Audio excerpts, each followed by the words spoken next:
Hello, StarCraft fans. I am Nyoken, and we are back with the final group of the round of 24. It's Group F, another action-packed group, I'm sure. And of course, joining me is the one and only Eonzerg. What's up, man? Hello, everyone. Hello, Nyoken. How we doing, man? I'm doing great. I'm excited for this group because it's got my favorite Terran player in it right now, Light. But he's got his work cut out for him because we've got strong opponents. We've got Sniper Sacsri. We've got JYJ, who improves every single season. And then we've got one of the best Protoss players of all time, Stork. So I'm excited to see who's going to round out our round of 16 players.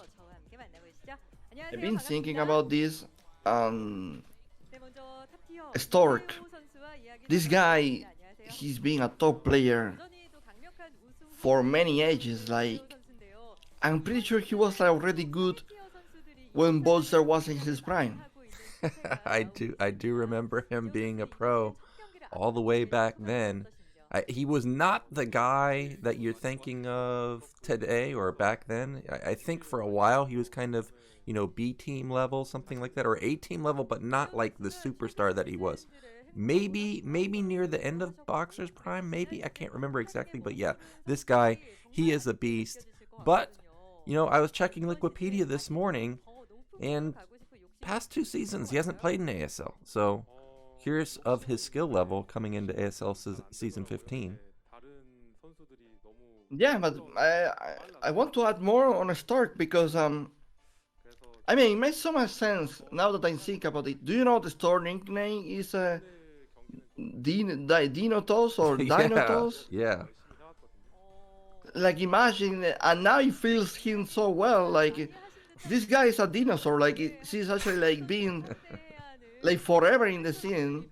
And not only that, he actually like he traveled on this evolution of the meta, evolution of mechanics. Like he actually adapted to all of that. Like, this guy, like, he used to play against Yellow, and I mean, we're in 2023 and we're about to see him playing in this ASL. Yeah, I've never thought about that. I am legit wondering who's the actual pro with the longest duration of being a pro gamer, because for, like you said, Dinotos really does fit him now. I think he's at least a 20-year-old pro gamer now that we're in 2023. Looking at Light, though, I know he's been a pro gamer for quite a long time.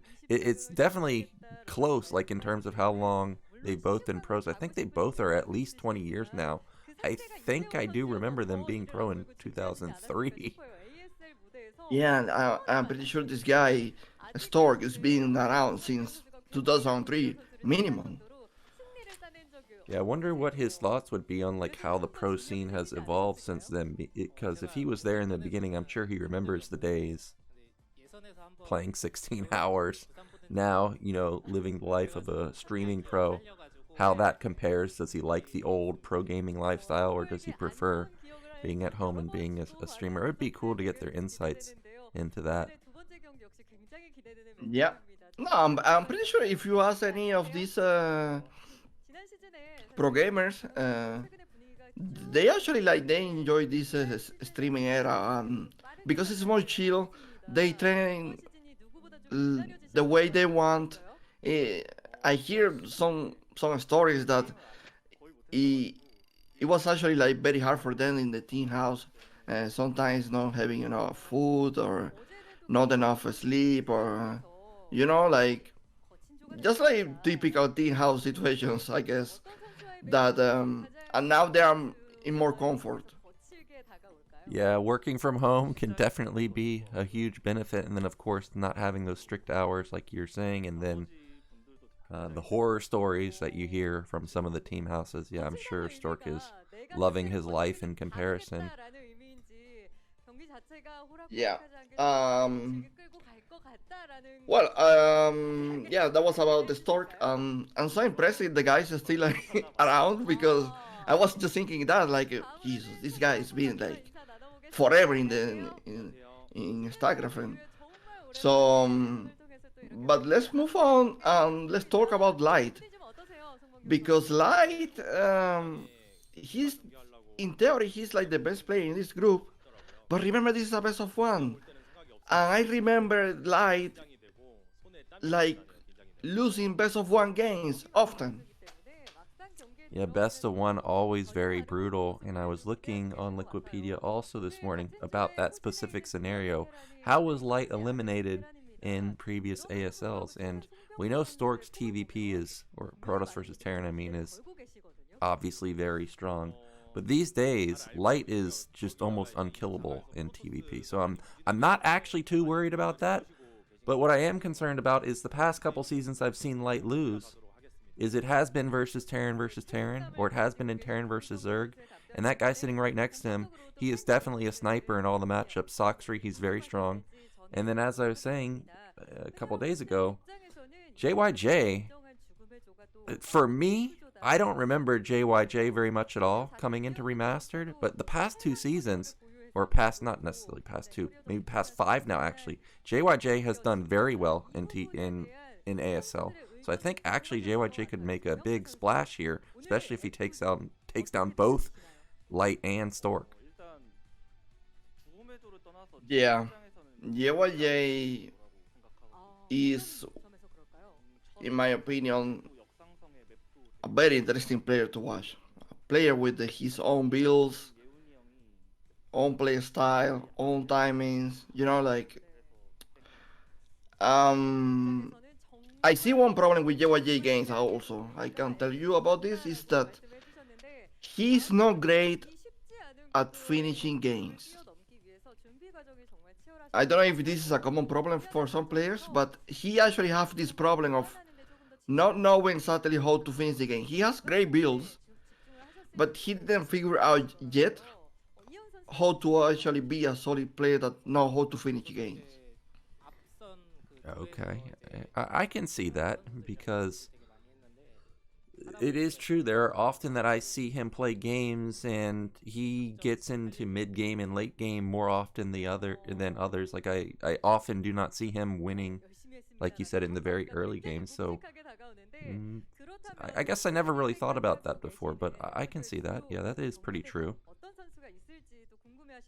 And even though I can't read Korean very well, I did notice that one of the questions that they asked in the ASL was, is this the group of death in round of 24? I think it is. I think it's hard to argue against that when you've got the legend himself speaking right now, Stork. Then you have Light, who I think you can argue is the absolute best player right now. I think you've got other players like Soma and Mini up there, but as far as Terran, there is definitely no one above him. And then as I stated before, JYJ also really freaking good these days. And then Sacsri, definitely no slouch either. I will let viewers to decide that. I'm not going to really get into it because we been in this group stage where some big names being eliminated already, like huge names. Yeah, huge. So I'm not really like, I'm not combined, but you know what? If Light gets eliminated here, maybe there is actually some truth in that. Yeah. If Light was to get eliminated, that would be a huge upset. It wouldn't be the death of the Terran hopes because Terran would still have a lot of really good players. Rush is placed into the round of 16. Royals also placed into the round of 16. If Light's eliminated, I would say it's likely that JYJ would probably make it out then. So we would still have, at least 3 really good Terrans. But yeah, you're right. A lot of the super high tier players have already been gone. Mini, I still can't believe that Mini versus Sock game. That game was wild. And then of course the Soma game where the Guardians and Hydras were not able to beat Mind. I still don't know how that happened. I've thought about it for a long time. I think it's because the +1 armor upgrade kicked in for Mind. Maybe that was the difference maker. But yeah, a lot of shocking defeats so far. Nyoken, just to talk about something different real quick is that the Royal is the defending champion, but I don't know if you have the feeling, but we often don't really talk about him too much when it comes to dominance. Let me explain a bit better. When Flash used to win his OSL or MSL, Jadon used to win his OSL MSL. There was some dominance going on for the players for a while, you know. Like you could see that that was actually the champion. And I don't know if it is because there is not really like a pro league format with teams, uh, but I don't have the feeling that everyone speak about Royal like he's actually the ASL champion. Yeah, I think you nailed it on the head because we don't necessarily have Pro League, which is, broadcasted as a special event every week. Not a lot of people think of Royal as the champion, or they don't see Royal that often, unless you're tuning into streams, which, they're just impromptu Pro League games, which actually do happen quite often. It is true. I don't really think of Royal as the dominating player. Also, it's his first championship, right? So I think you got to get a couple, or at least have quite a few top finishes. But yeah, that is true what you said. And then, I don't. Do you think? Do you think in this new era of StarCraft, do you think he actually needs to like win two ASLs to start talking about dominance? Yeah, I think he's got to win at least one more because right now I'm not sure if winning one is enough because there's not enough, or at least I personally don't watch enough Pro League. I don't get to see him dominate that often. So that's, of course, if he is dominating ASL. He did do very well in the Freaka Team League, which I'm now thinking about. Like, absolutely crushed it. I think in the finals, did he all kill? I can't remember, but he got a lot of wins. So now that I am thinking about it a little bit more, maybe Royal is dominating more than I was anticipating, and it's just something that I had never realized. Yeah. Yeah, because I did that this is the ASL champion, but I don't have the feeling that people actually like take him as the dominating Terran right now. Yeah, he strikes me more of somebody like Fantasy, who was obviously freaking amazing, right? But he was always overshadowed by Flash. So right now, I think the majority of Terrans are probably overshadowed by Light.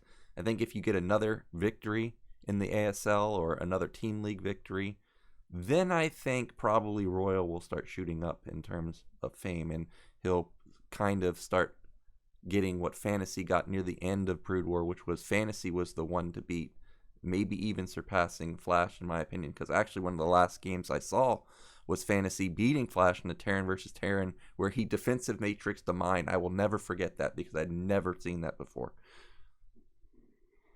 Yeah, man, how great will be to see Fantasy playing in ASL. That would be amazing. Fantasy is my number one player. I love Fantasy. I think if you want to be the ideal Terran, I think he plays Terran how you want to play. He's harass oriented, but when you look back, he's macroing like an absolute madman. I would love to see him play, especially maps that are designed for him, like Blockchain, or like this season where we have Nemesis, where there's so many drop paths. I would love it.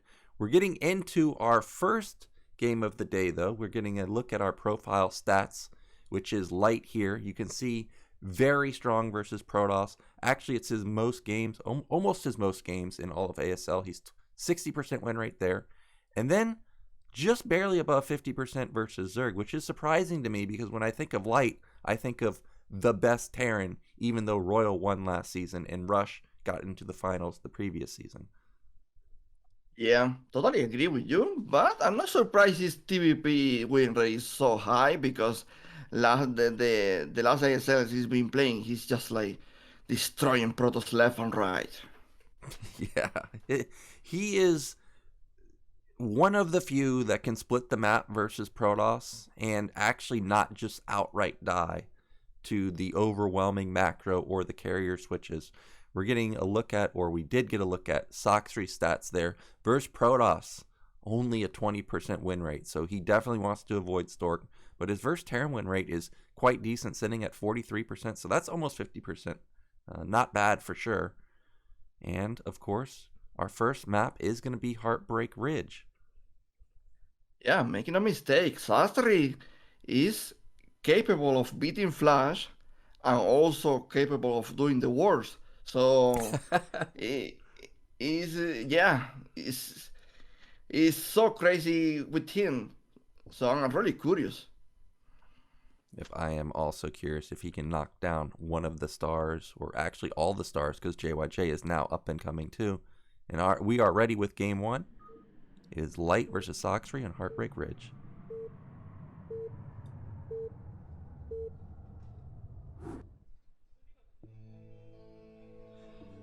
And in the mid left.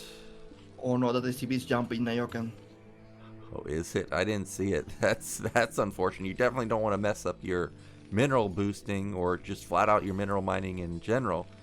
And we've got in the left the Mr. Light, and then in the mid right we do have Sacsri here.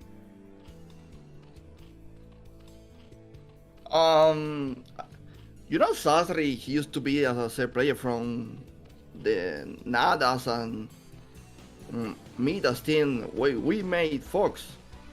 Oh, was he? I knew he was on a pro team, but I couldn't remember exactly what team he was on. But it's not really surprised. He's actually like a really good Step versus Terran player. This is an 8 Rex, by the way. Oh, maybe it's not.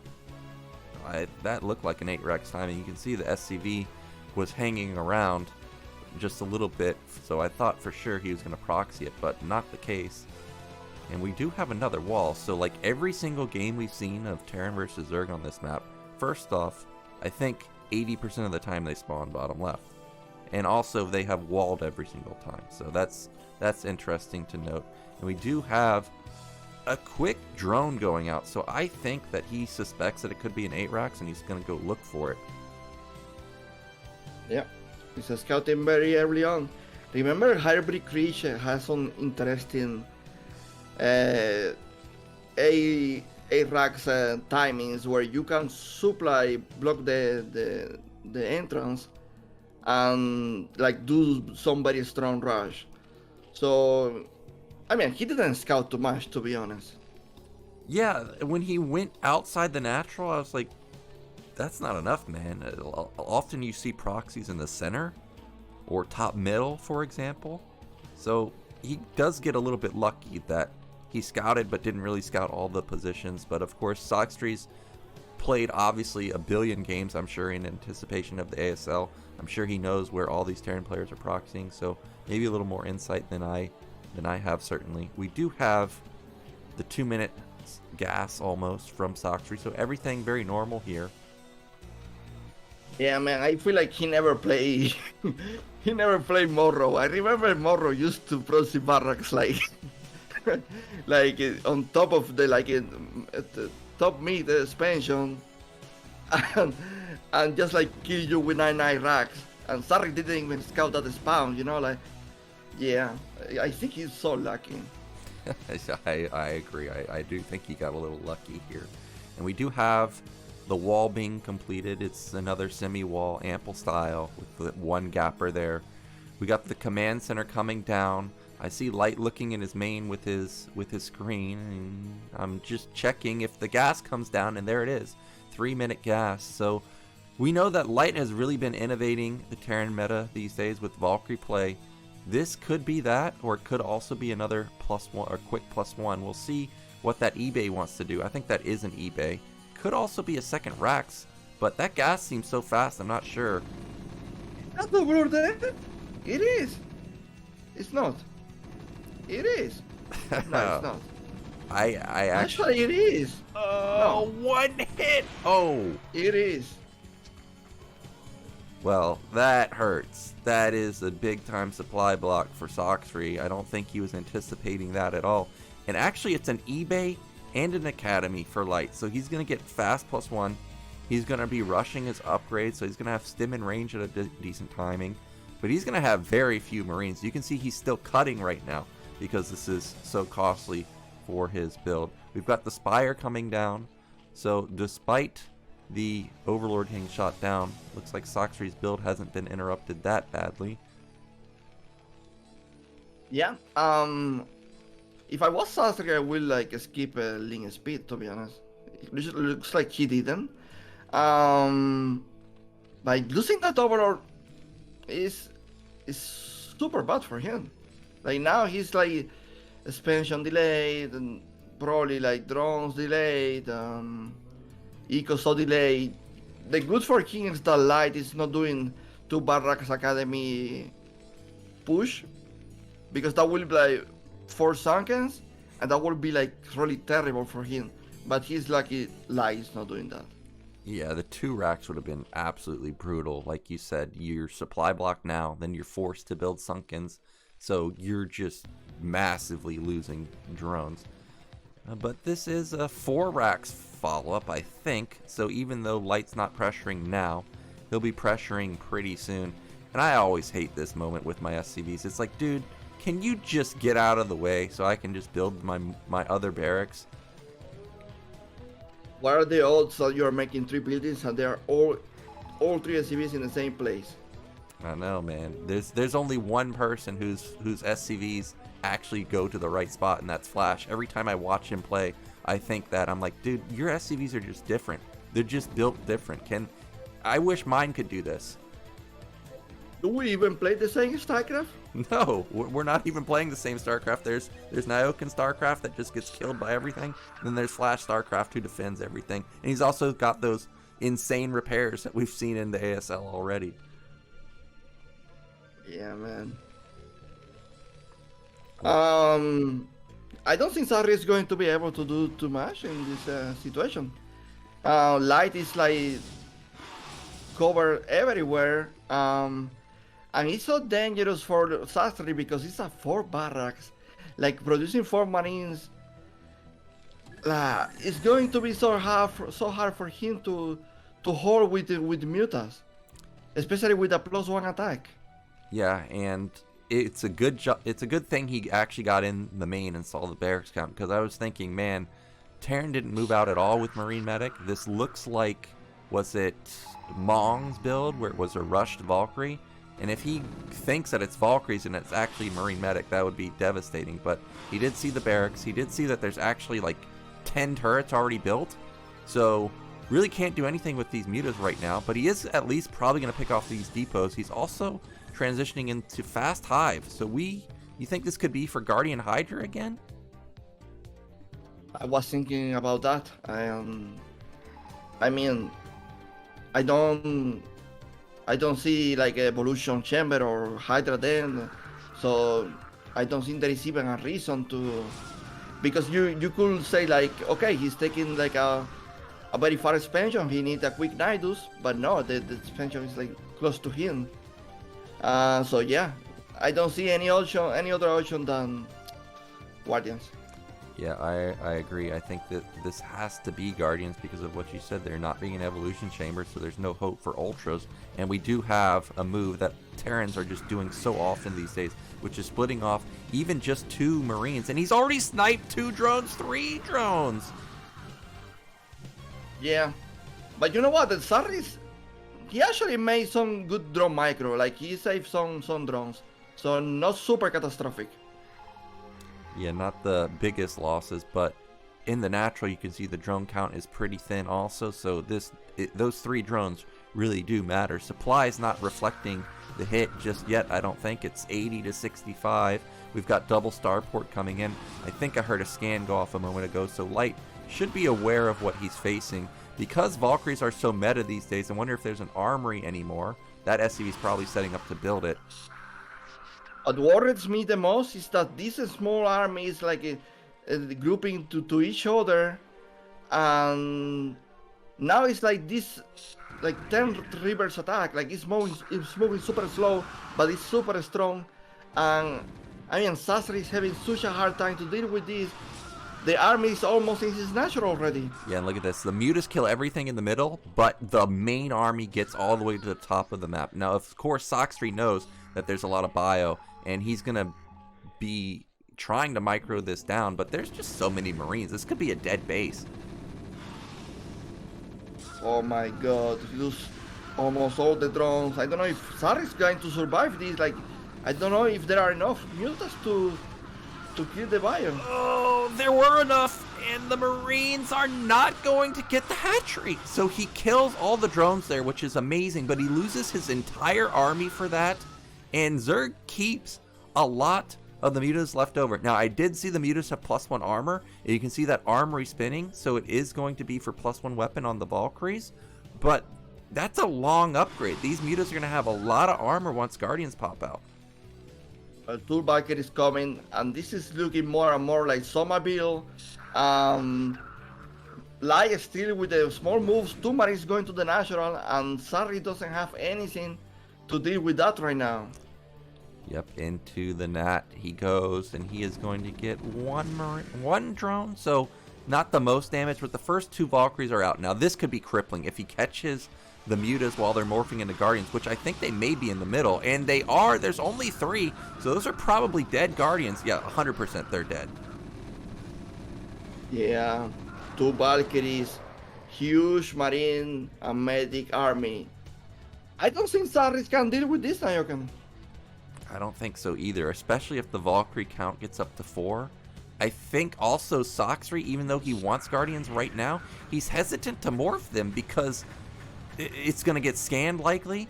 Light just lost his whole army, and then look, he's already back out here on the map. I mean, he's out on the map so quickly. We are going to have an engage. Look, there's Marines at the top. That's a dead third base, while also attacking the natural. I think this game is over, Eonzerg. That's a GG, man. Like, he lose the expansion, he lose the mutants in the natural as well, so I don't know what else can he do.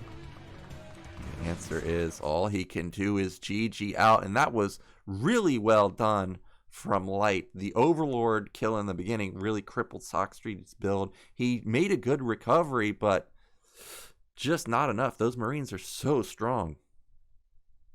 No, and the small tactics by Light as well. Like these two Marines, or he sent to the tier base, and you know, like kill drones, slow down. It just like accumulates so much, and in the other side there is this Terra machine that just like keep going with the perfection and timings, and it's just way too hard to deal with. Yeah, I'm surprised Light was back out on the map so quickly after losing his army at the third base. Like, I'm looking at it, I'm like, dude, how do you have so much stuff already? And especially picking off those Guardians in the middle. You could tell Sacsri was thinking the same thing, because there's no way he would have morphed Guardians there if he knew Light was going to be coming back at him so quick. But well done from Light, and he is living up to his name right now. He's just so strong these days. He's definitely the favorite in this group, and I was worried about maybe being eliminated in TVZ because Sacsri's such a good sniper, but after that game, that was pretty complete domination. That was clinic, and for Sacsri, it's really important he does the first Overlord. I feel like he needed to be more aggressive early on with the mutants, especially against that build. He needed to stop that build as much as possible and keep that army close to Light's base. And we're going to commercial.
Alrighty, we are back. We're going into our Ask ASL segment. And of course, if you have a question and want to ask one of the Korean players this question, you can post it on the Afrika channel. Just go there. I think it's got to be written in Korean though, but maybe if you've got interesting questions, they'll choose you and you'll be able to ask them to the players. Our next match is going to be JYJ versus Stork. And I'm really looking forward to this because, as I stated, JYJ, he's very good, has done very well in the past few seasons of ASL. And as a Terran player who struggles versus carriers, who plays versus carriers quite often, we know Stork is very deadly with them. He loves to go carriers. I wonder how JYJ is going to respond to that. That's an interesting question.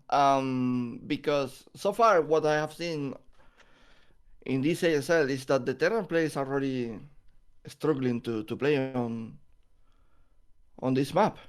They are really respecting to match the opponent. They are respecting the map as well.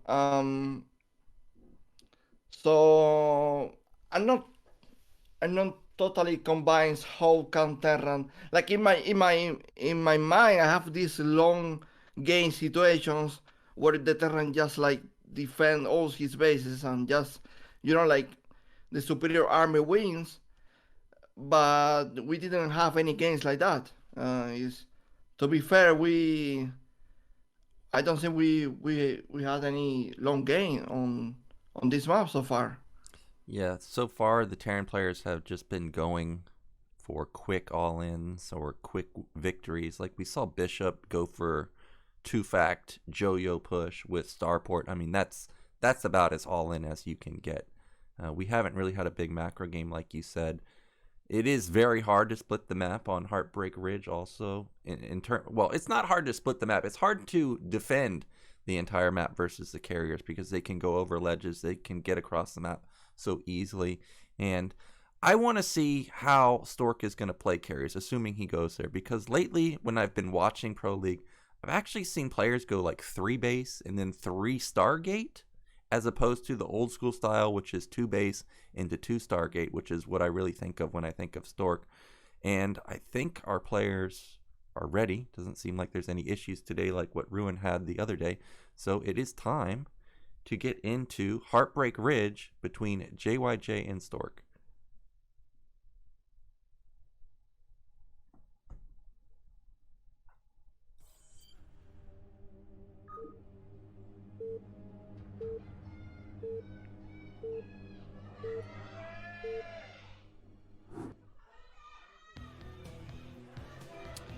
Okay, in the mid-left position, our red Terran, it is JYJ. And in the mid-right, the Dino Toss himself, it is Stork.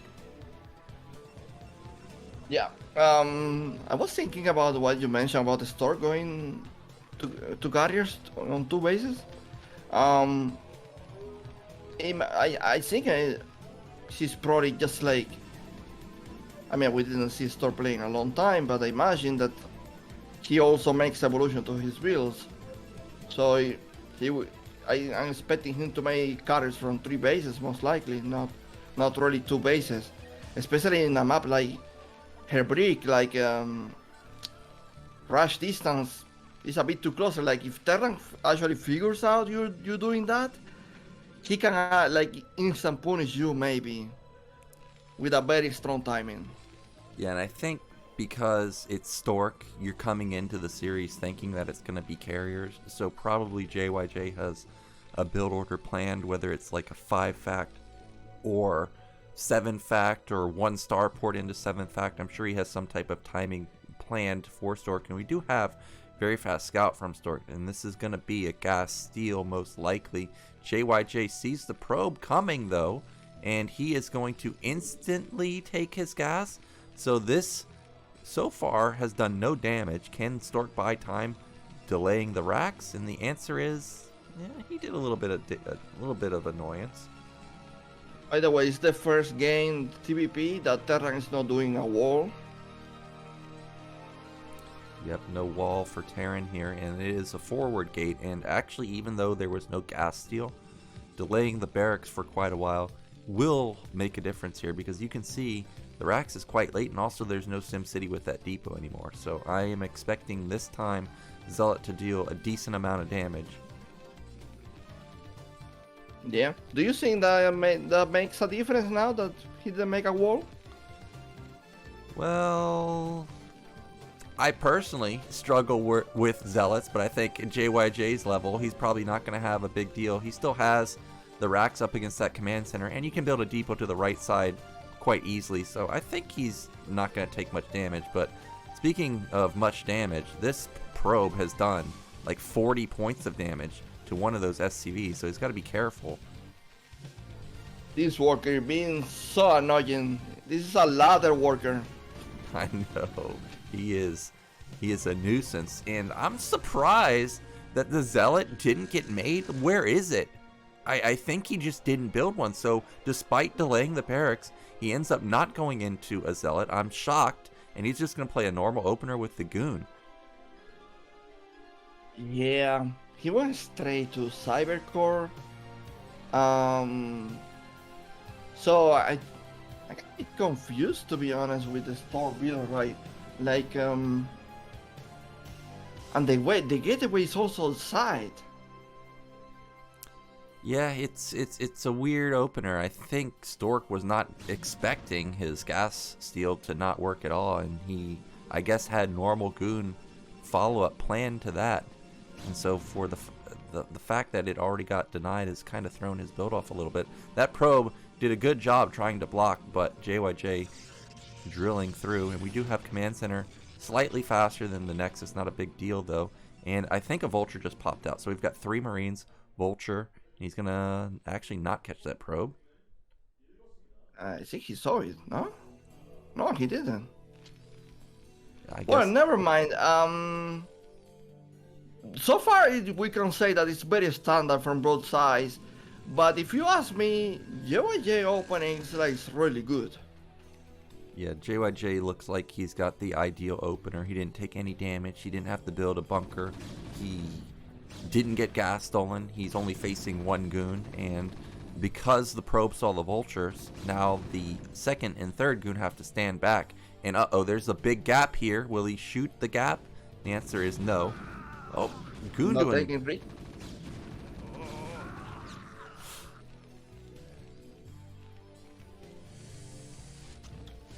Well... You know what? This is a mine opening, is it? Yeah, this should be a mine opener, and now that he's shown 2 Vultures, if I was Stork here, I'd be worried that drops are coming. But actually, there are no starports, or is no starport out for JYJ, but this really does look like it's going to be a starport opener. However, mines are not set up yet. He does see the mines now, and he killed 2 Marines, so he knows that there's really not much in the bunker, so he's just going to harass this. And if SCVs try to repair, he knows there's not a lot of DPS there, so he could actually jump on them. But smartly, JYJ has put some mines in the back behind the bunker in case that happens. And I love what JYJ is doing around the map, also laying mines everywhere. So these Dragoons are actually probably just dead, because there's no way they can escape. Well, I mean, somebody is coming. JYJ also lose 1 Vulture for free, but there is a run by now to the Natural with the Vultures, and he's already killing workers. Yeah, I can't believe that gap is still there, and he's going to get something like 5 maybe workers. I would say that was pretty worth for him. Losing 3 Vultures is a decent deal, but this early in the game, losing 5 workers definitely more important. As you stated, the Observer is quickly out on the map, and these Goons that I thought were stuck actually should be able to get away without losing their lives. Yeah. What do you think is like, because I see Stork is still on 2 gateways. What do you think Stork next move is gonna be? I think that he's gotten gas at his natural quite quickly. This could still be carriers, but if he's gonna go carriers, he needs to put down that Stargate pretty soon. Goons can jump on those tanks, because remember, those Marines did die in the bunker. There's only 1 there. Protoss definitely not afraid of 1 Marine, but he will be afraid of this is if those tanks get into siege mode. Yeah. No more aggression for Stork. But wow, those mines are kind of dangerous. Yeah, he still doesn't realize that they're there. I thought he would have cleared them out by now. In fact, he hasn't really cleared out many of the mines, and that is Stargate. You saw right, Nyoken. He's going to do 2 base carriers. Yeah, I thought at the bottom of his base that was a Stargate, but I was like, maybe that's an observatory. Maybe I'm not reading it correctly. So this is 2 base Stargate, and this is not as fast as you really want it to be after losing those 5 workers. So JYJ, even though he hasn't seen it yet, if we have Comsat soon, he should scan it. And because he went Vulture Openers, he's already going into 4 fact anyways, trying to catch up his unit count. But the armory is late, so he's not going to have the powerful 2-1 power spike. So we may actually have Stork get into some critical mass carriers. Maybe he can get up to 6. We've got the first one being built right now. Yeah, still no Severs for not constant for Terran, and also JYJ is making a starport for himself. So this can be for fast +1 because the armor is just starting, so it doesn't make sense. I think he's going for drops. Yeah, this is going to be drops. And when I saw that starport, I thought, okay, this dude rushed his armory, but like you said, it's just started. So he needs to get some damage done with this starport. Luckily for him, the first observer from Stork actually ran into a turret and died. So there's not a lot of vision for Stork. I think he has 2 observers. That's the second one right there. And what JYJ is doing right now with this fast turret out in the center makes it look like he's expanding. And looking at Stork's vision, he doesn't really have a lot of vision into the main. So he may be anticipating that. But if JYJ puts down like 3 or more factories, we're going to have a 7th fact push, which is definitely very strong versus 2 base carrier. Oh man, it's going to all depend about the scans. Like, I don't, even if he made like scans now, do you think he's going to scan right away? Well, because I hear these Terrans, they wait for the scan to be almost 100 just to have this safety of having scans. Yeah, I think in the early stages of the game, you definitely want to bank your scans because you don't want to use it and then, oh, look, this guy built DTs and I'm just dead. But I think at this point in the game, you've got turrets, you got a lot of army. I think you need to instantly scan. And like I was saying, that turret right outside the base looks like it's going to be an expansion. But actually, JYJ put down 2 more factories. Now look at this stutter step. Look at this guy. Look at this guy. Look at this guy. Oh my god, he's been 20 years in the scene and still going in strong with that micro.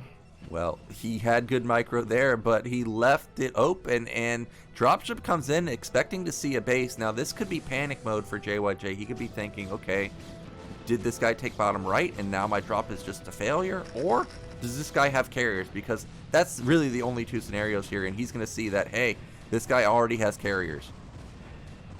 Oh, man, when you see 2 carriers killing your dropship, you know there is trouble. Yeah, you're not happy about seeing those carriers because he doesn't have any Goliaths right now. He cannot just go and push this. If he had something like, was it Soccer? I can't remember who it was, but somebody was pushing with like four Goliaths. Goliaths can deal with 2 carriers decently, but to have none, he's just gonna have to forfeit that. Hey, this guy's gonna have at least 4 carriers or 6 carriers by the time I'm actually out on the map, and we do have bottom right Nexus going up. You know what? I will not be mad at all if now JYJ goes like 4 barracks and go Marine Medic against this. I would love it. Marine Medic is actually surprisingly strong. It is going to take you a long time to build up the Marine count. I think at this point it would be too late of a switch, but if he had scanned the Stargates like as they started blinking, I think he could have done something like that. But we do have what looks like maybe 12 Goliaths versus 2 carriers right now, soon to be 4 carriers. And this is enough Goliaths right now for him to push. And I like how JYJ has not cut tanks at all. His tank count is huge. Wait, Nyoken. This is enough Goliaths for 4 carriers? Right now, because the carriers just popped and they don't have enough interceptors, I think it is enough. But yes, versus 4 in general, it's not enough. We've got a big engagement. Goons on the high ground. Tanks are going to siege up. And this is going to get crushed. Protoss should win this fight easily. Yeah, the amount of dragoons is insane. Like the Terran army is disappearing. The Goliaths are like being clean, and I mean, actually, he's retreating. Yeah, actually, those goons didn't kill as much as I thought, but he did kill, what, 90% of the tanks? There's only 2 left over. So now, as long as Stork is building some more goons and more zealots, he should have a good follow-up to this. And it is going to keep JYJ from pushing. I will never expect to see Vultures at this moment when... I mean, we have a critical situation here with carriers, man. That's true. I think he was expecting to win the ground army better than he did and then not lose really any Goliaths, but that was not the case. So now, like you said, you have a cycle of vultures, which flat out, they're not good versus dragoons. And those could have been Goliaths. And the carrier count is now at 5. So once he gets one more round of 7 and puts the carrier count at 7, that's going to be really tough for JYJ to deal with. Yeah, if you look at the supply, it's really equal. But what matters here is the carrier count. Yeah, and drop at bottom right is going to shut down the mineral line, but the carriers are already here, so it's not going to be shut down very long. Meanwhile, we've got a run by into the main, and he is going to get a lot of probes there. And looking at the main, or looking at the natural, there's really not that many probes there. So Stork has really cut a lot of workers for whatever reason, and his econ isn't that good. It's 5 gate, only 2 Stargate. That's not a lot of production. Multitasking paying off for JYJ, man. He's everywhere. Multiple drops, multiple arras. Toss Eco not doing so great. And I feel like it's a perfect moment for JYJ now. Yeah, and despite not having a fast armory, he's bought... Oh, wait, okay, that was definitely a move command for a while. But what I was going to say is, despite not having the fast armory, we're now almost at 15 minutes. Terrans should have +2 actually pretty soon. However, these carriers do have +2 weapon themselves, and they're going to try and trade effectively versus these Goliaths. That's still so many tanks. I don't think Stork can attack here. The tanks are not in a good position. Yeah, they weren't, but they did get re-sieged up, and these goons are going to be pushed back. We do have a slight supply lead, and the Goliath count is dwindling down, but they're trading pretty well. That's another vulture cycle, by the way, so he desperately needs to get out some more Goliaths. Right now, the vultures have done actually some more damage than I was anticipating. Uh-oh. Am I really seeing that correctly? Is there no science facility anywhere? There's no +2? No, only that, Nyoken. The factory count is not even that great. Yes, 6 factories. We know Stork only has, what, 6 gate and 2 Stargates, which is also not that much, but 6 factories cannot beat that. And now you've got carriers at critical mass.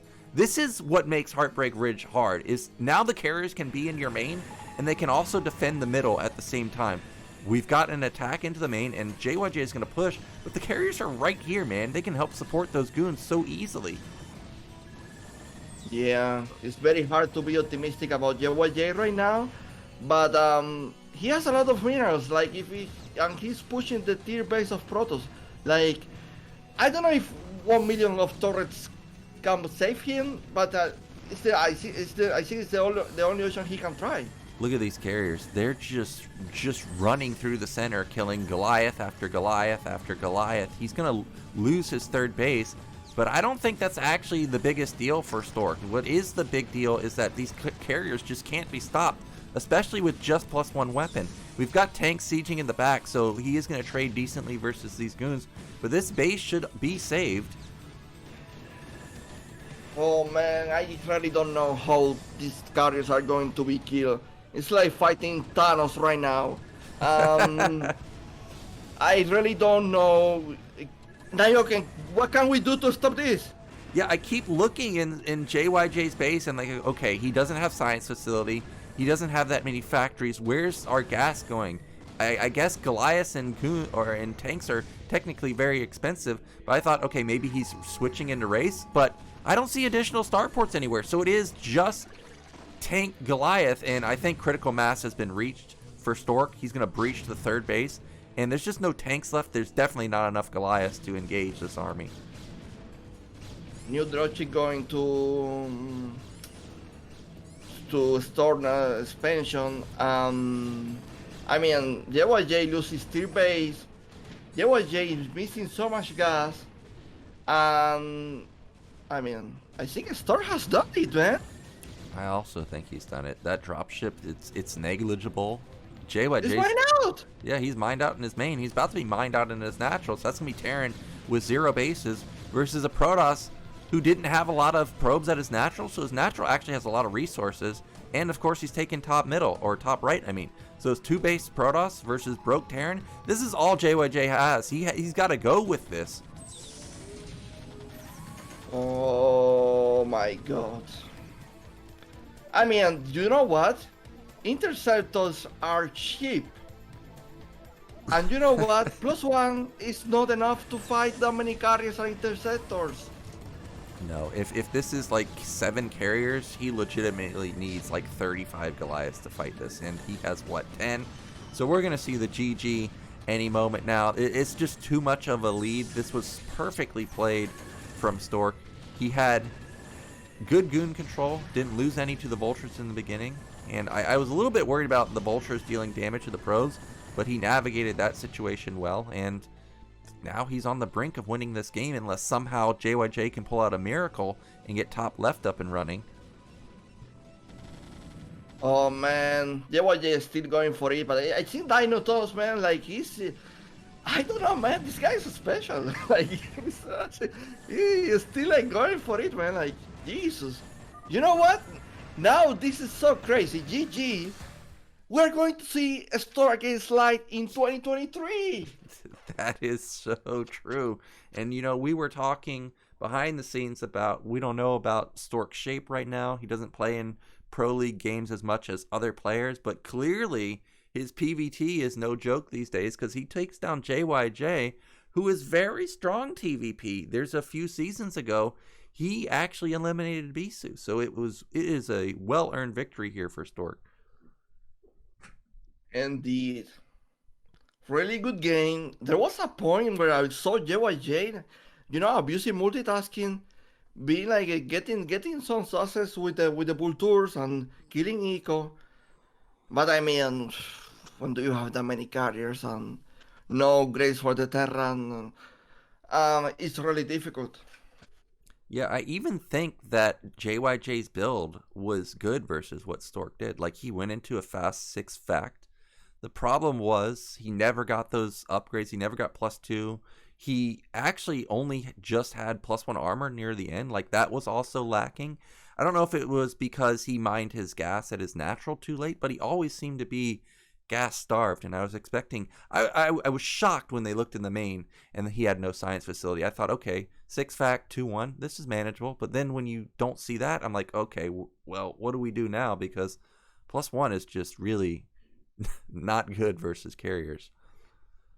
Now that I think about it, Nyoken, do you remember the first drop didn't do like anything? The first drop? Oh yeah, that's true. Yeah. He did go to top right because he thought there was a base, and then there was nothing there. Yeah, I think he killed the worker, then go to the natural, and carriers just like killed the dropship. Yeah, and like you said about the scans, like his scans were so late, getting intercepted by the 2 carriers was the first time he even knew that carriers were even on the battlefield. So by the time he transitioned into actual Goliaths, at minimum, Stork had 4, and you know, 4 is not that easy to deal with. I was surprised that the Terran did so well with that first engagement. Remember those 10 tanks and Goliaths attacking into Mascoon? But he just didn't have enough Goliaths to keep pushing. Yeah, and it also didn't have the towns where like in the low ground. So these dragoons in the high ground were taking advantage from that as well.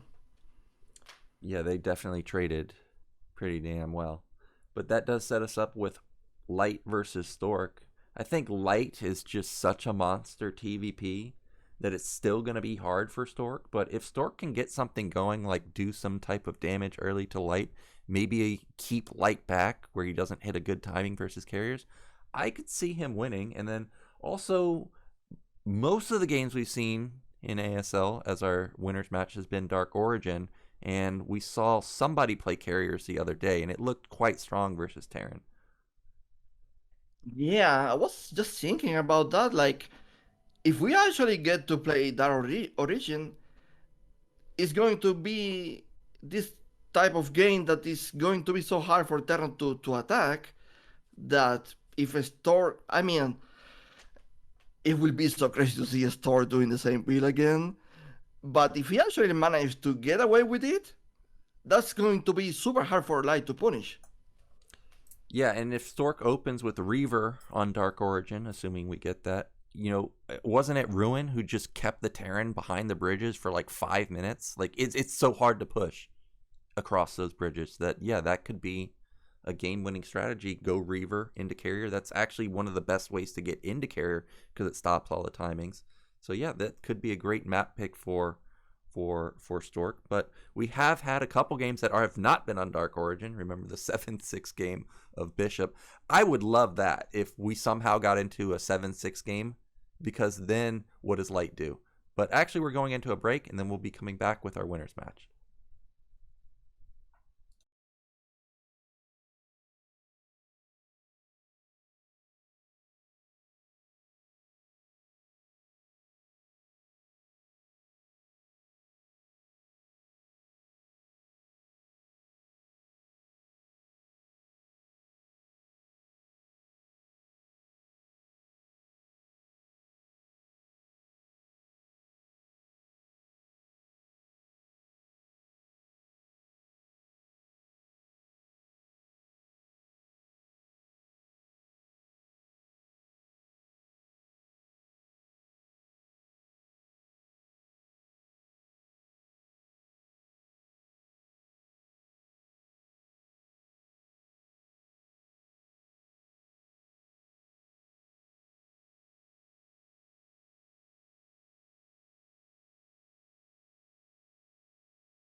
We are about to get into our winners match, and of course, it is going to be Dark Origin again. We've got Light with the 76 man, and then Stork vetoed Nemesis. So, no shocker here that this is going to be our map. Yeah. So it's pretty much well, it's pretty much like the same map that before. So I mean it's different, but we are going to see some features that probably going to favor Stork a bit. But this slide, he knows every single PvP loader, every single timing, every single way to punish you. Like this guy can actually like just make 6 marines, go to your base and destroy your recon. Yeah, and unlike other Terran players, Light, he doesn't care if he's forced to be splitting the map. I think the majority of Terran players, they're not comfortable in that scenario, myself included. Like, to me, if I see a billion carriers, I think to myself, okay, I have to go kill him right now, otherwise I'm dead. Or if I see a Protoss player going, 8 bases arbiters, I'm thinking the same thing. Like, how am I ever going to defend recall at all the bases? And the answer is generally you don't, unless you're Light. This guy is the master of defense in TvP. One of the differences between this and Heartbreak is I think the third base is a little bit easier to take, so at least Light will have access to pretty easy 3 gases, in my opinion. Well, Nyoken, but to be honest with you, I don't really picture what an split map looks like on Dark Origin, if you ask me. Like, how do we actually like split this map? TBP. Yeah, I have no idea how we split the map, but I'm sure we will have a split map scenario if either player gets into the heavy upgrades or the carrier comp. And we are ready with our winners match here. Stork versus Light starting now.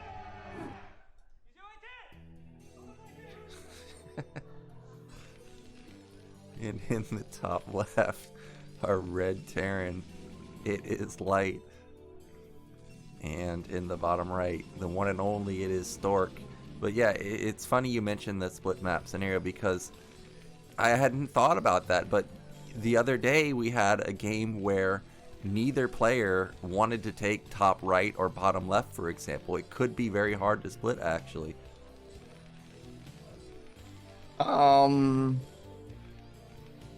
Yeah, man. I don't know. I don't know exactly how that is going to work, but Stork here again with the pylon in the natural it is. Yeah, this is gonna be another forward gate. And what's that? That's like 2 or 3 foreigners that I have seen in the crowd for ASL, so that's nice. You know what's a sad story, Eonzerg? I was in Korea for 3 years almost. You know how many ASL games I actually got to go and see because of COVID? 0. None. That I was so sad that I didn't even get to go once.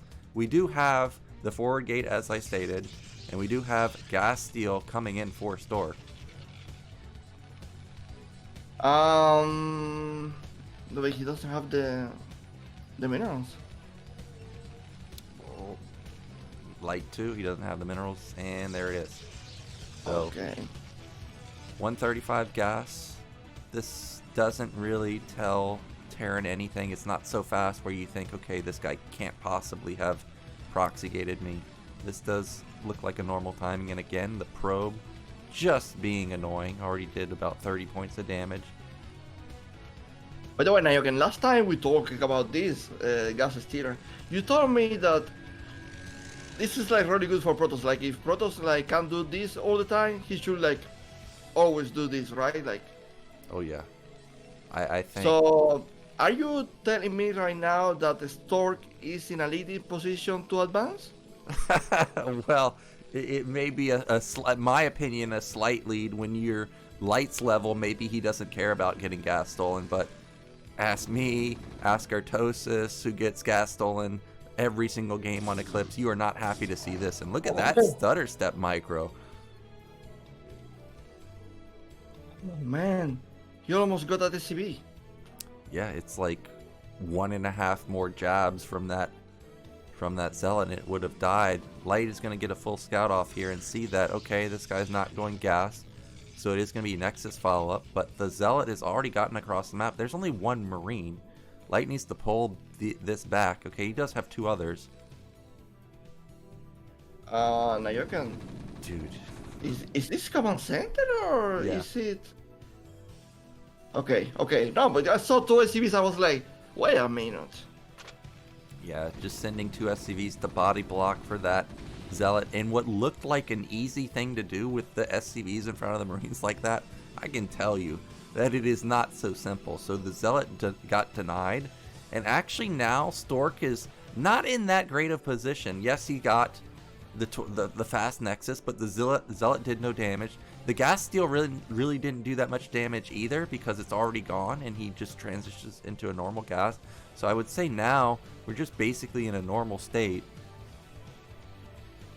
Oh man, I just saw these 4 Marines going to Stork base and call me crazy, but was like, Stork is in a lot of troubles. I feel like only Light can make me feel that when he's playing against Protoss. That is so true. There are just some things that no other Terran player can do unless you're Light or Flash, but Flash isn't playing right now. So that's all you have left is Light. This is the guy that you want to emulate in TVP. And we do have him probably going for 2-fact because that seems to be his standard opener whenever I watch him. There are 2 zeros going to Light's base. There is a bunker, but it's not totally blocked. Like if he wanted, he can actually run by that. Yeah. I don't know how effective that could be.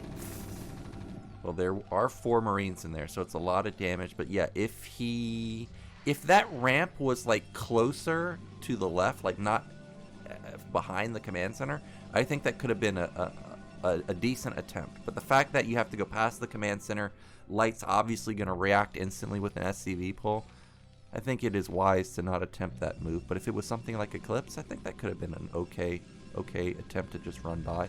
Behind this, we do have the Robo, and it's about done. So this is so far just a normal follow-up to the gasless, or to the gas steal, I mean.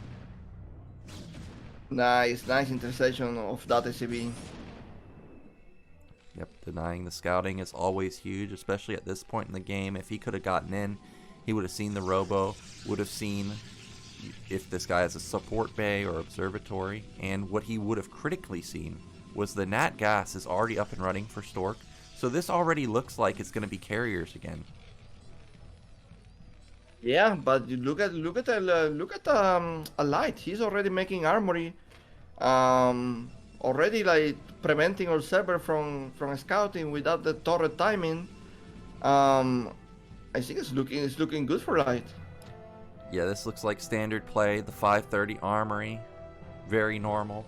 We've got the double add-on, and Light is somebody that skips siege mode as long as he possibly can. That allows him to have the ability to go for strong pushes. We do have 3-gate observer for Stork, so he's got a lot of units to stop incoming pushes. Yeah. I'm thinking like, even if like a Stork wanted to play like a more standard play of arbiters and like huge amount of gateways and bases, that would be like difficult for him to keep up with the mechanics of Light anyway. So yeah, he better just go for his carrier sync and pray. Yeah, I think you got to go for your strength. Stork well known for the carriers. And also there are a lot of games where I watch Light play, and when he does split the map, I would say luckily the majority of the time he ends up playing versus Arbiter, and Arbiters, in my opinion, even though recall is hard to defend, it's definitely easier to deal with than, let's say, 8 base, 15 carriers. Like, I would prefer facing Arbiter man than Carrier man. And we do actually have the Stargate completed, and we got the Fleet Beacon coming down and a second Stargate. And Light is already transitioning into 4 factories, so he knows who he's playing against. We could have a 5-fact 1-1 push, or we could have like a 7-fact flood, Or he could take a third base, but okay, there it is. There's the answer. It is going to be a 6-fact flood. Okay. 6 factories. Stork with the carrier bill. I think he needs to put a lot of pressure on those bridges outside the light space if you want to have a real chance to make this work. Yeah, even though the bridges really do keep Terran at bay for a long time, unlike Ruin, who had Reavers here, there's no Reaver, so this is going to be a lot easier for Light to get across the map. I do have to say, because this is a 6-fact with no starport, this is just going to be a 1-1 timing. Well, technically it's just going to be +1, but what I mean is he's going to be going into +1 armor, which is, as I stated previously, way worse than 2-1. So he does need to get damage done with this push. It can't be, okay, I push to the bridges and now, I sit there. Like, he has to actually kill stuff with this. Just need to wait the perfect moment to attack, man. Use those silos to tank. Yeah, well, Stork should know what's going on, because these tanks are pushing at a moment where +1 isn't even done. You're only making this move if you're doing like a 5 or 6-fact timing. So he needs to start flooding gates now, get a citadel, because he's not going to have critical mass of carriers to deal with this. Like, he's not going to get to 4. It's just going to be +2, or it's only going to be 2 carriers. So he's going to really need to heavily rely on his ground. Now, these vultures are going to get to the right side, and again, there's no third base here for Protoss. Oh my god, it's a counterattack. I like it. He needs to buy time, or just get into a position where Terran can't reinforce these tanks. If you can isolate the tanks away from the Goliaths, or away from 5 or 6 other tanks that you have back at your base, that's a lot of fighting power that's just not in your army. So I love the move. And Stork, he sees the move out, so he is going to go for the counterattack. But I think Light knows. Yeah, he does know somehow. How do you know? I have no idea. Like, he didn't even scan. I don't even know if he has scans yet. He just knows. This is so much trouble for Stork. His army is trapped. Yeah, the army's trapped. I don't think he can actually escape to bottom left. It still buys him time, though. It still gets him time up into 4 carriers. But yeah, he's going to lose so much. This was definitely not worth. The idea was great, but definitely did not work out in the end. Well, if you think about it, he's still saving time. He's making time for himself and the carriers. So it's not a total defeat, but I mean, there is so much army going for Stork right now. Yeah. The problem is Terran's tank count has not been reset. Now he's reached the bridges of Protoss, and what do you do now? I think there's too many mines, too much defense back at Light's base. That oh no! I don't think he can counter. I don't think Stork can counterattack anymore. And also now tanks are at the natural. Dragoons are in the Terra Natural as well. But there are carriers at no Goliaths. Yeah. I mean, it's only 2 carriers though, Eonzerg. Those carriers don't have interceptors. If they did, he would have fought by now. I mean, Nyoken, that Nexus is dead. Yeah, that's mega dead. And yes, Stork took bottom left, but he didn't transfer any workers over there. He needs to mine out that mineral patch at bottom left and get them over there, because right now he's on 1 base mining. Terran has taken no damage. Also, there's buildable terrain here. So even though there's only 1 SCV, he can just build 1 billion turrets over time. And actually, there's a lot of SCV, so he can just get into the main now. Oh man, this feels like watching a surgeon, opening a body and fixing things. It's so crazy what Light did here. It's so beautiful to watch, but it's so hard to explain. I don't even know if you can explain that, but step by step, it was so crazy. Yeah, and we've got Light on the production of Protoss now. This is just full-on base trade. So both players trying to go for the glory here with a huge counterattack. Natural is going to be killed in Terran's base, I think. But Protoss is about to lose his entire main. And Terran realizes, hey, you don't have any carriers here, so I don't need these Goliaths. So he's actually going to turn them around, and we could have a Goliath carrier interception in the center of the map. Oh man. Oh my god. I mean, Oh! Stork Eco, oh, what does it? Does it, GG? Yeah, instant GG. It was perfect play from Light. You could see why he's so deadly in TVP. I do like the counterattacks from Stork. I think that they were smart, but the game sense of Light, without even having Comsat, without even having mines, he cuts them off, and then he just played it perfectly. Nyoken, that was so clinic. You can copy that, by the way. You can actually copy that. If you are a Terran, you are never going to copy something like that.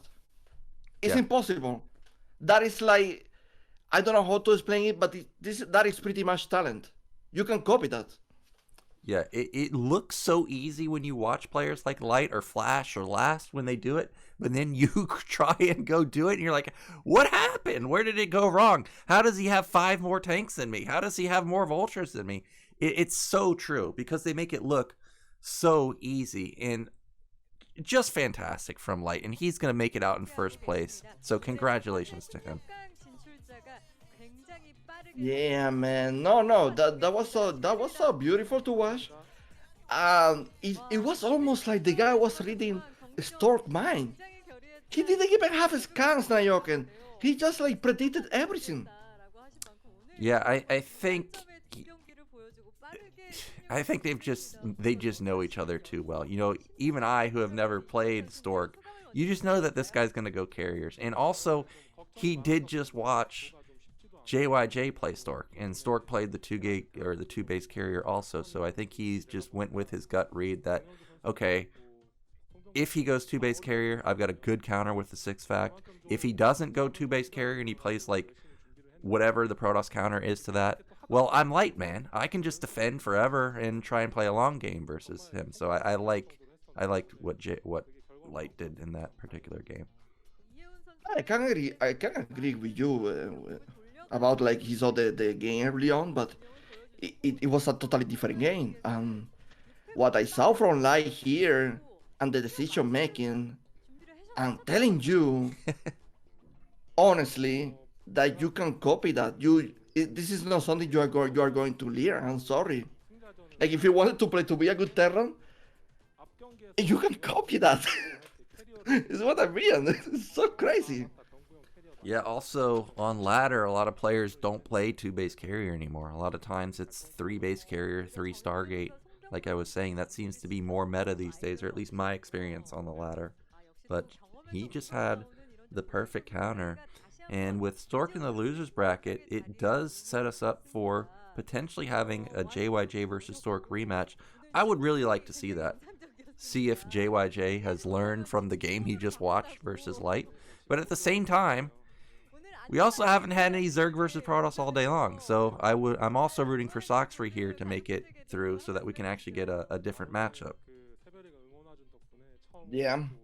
By the way, it's so funny because when games like this happen, the opponent looks so horrible. Yeah. Like everyone's like, oh my god, this guy is terrible. They don't really see the genius in the play. I know, and you're like, I can beat him. Like, oh, if I match Stork, I got him. But then you get on the ladder.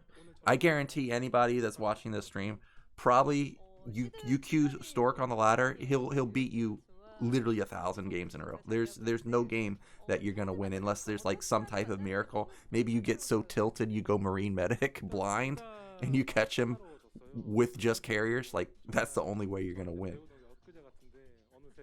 Yeah. Well, solid time for Light. I don't think he has too much trouble.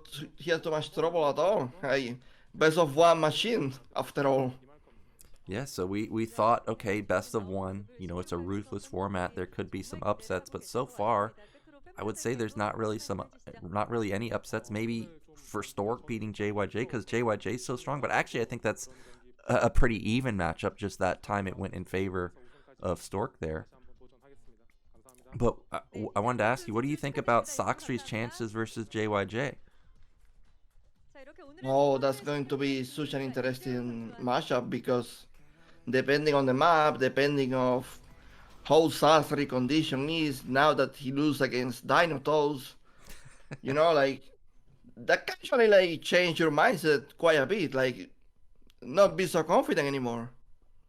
That is true. So we'll see if he is confident going into the losers match. We're going into a break, and then we'll be back.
Okay, we are back, and we are going to have Nemesis Eonzerg, so a Terran versus Zerg, JYJ versus Sacsri on Nemesis? This is going to be crazy. Interesting. Nemesis. But you know what? This is not a terrible map for Terran. Oh yeah, you played a lot of Zerg versus Terran on here, and you think Terran's got a good shot? No, not really, not really. Okay. No, but I watch a lot of pro games, the pro league games. I have seen Terrans doing well on this map. To be honest, it's not because you can expect like these maps that you can make like these free expansions. You know, like because you can block simulators or you can kill simulators and just block the expansions. But even so, I think Terrans are doing well on this map. It seems like it's, at least in the pro league level, is balanced.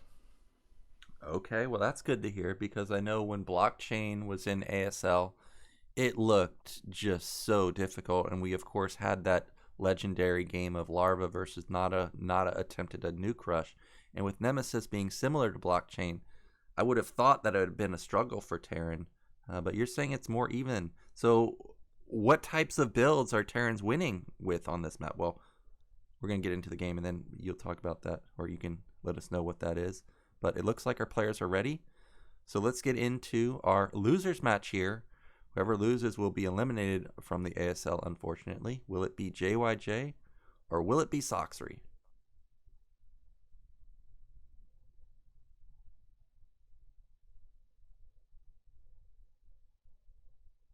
Or they're not starting. I got debated. Yeah. And do you see in Nyoken that guy can like read well with that mask? Read well? Yeah. Yeah.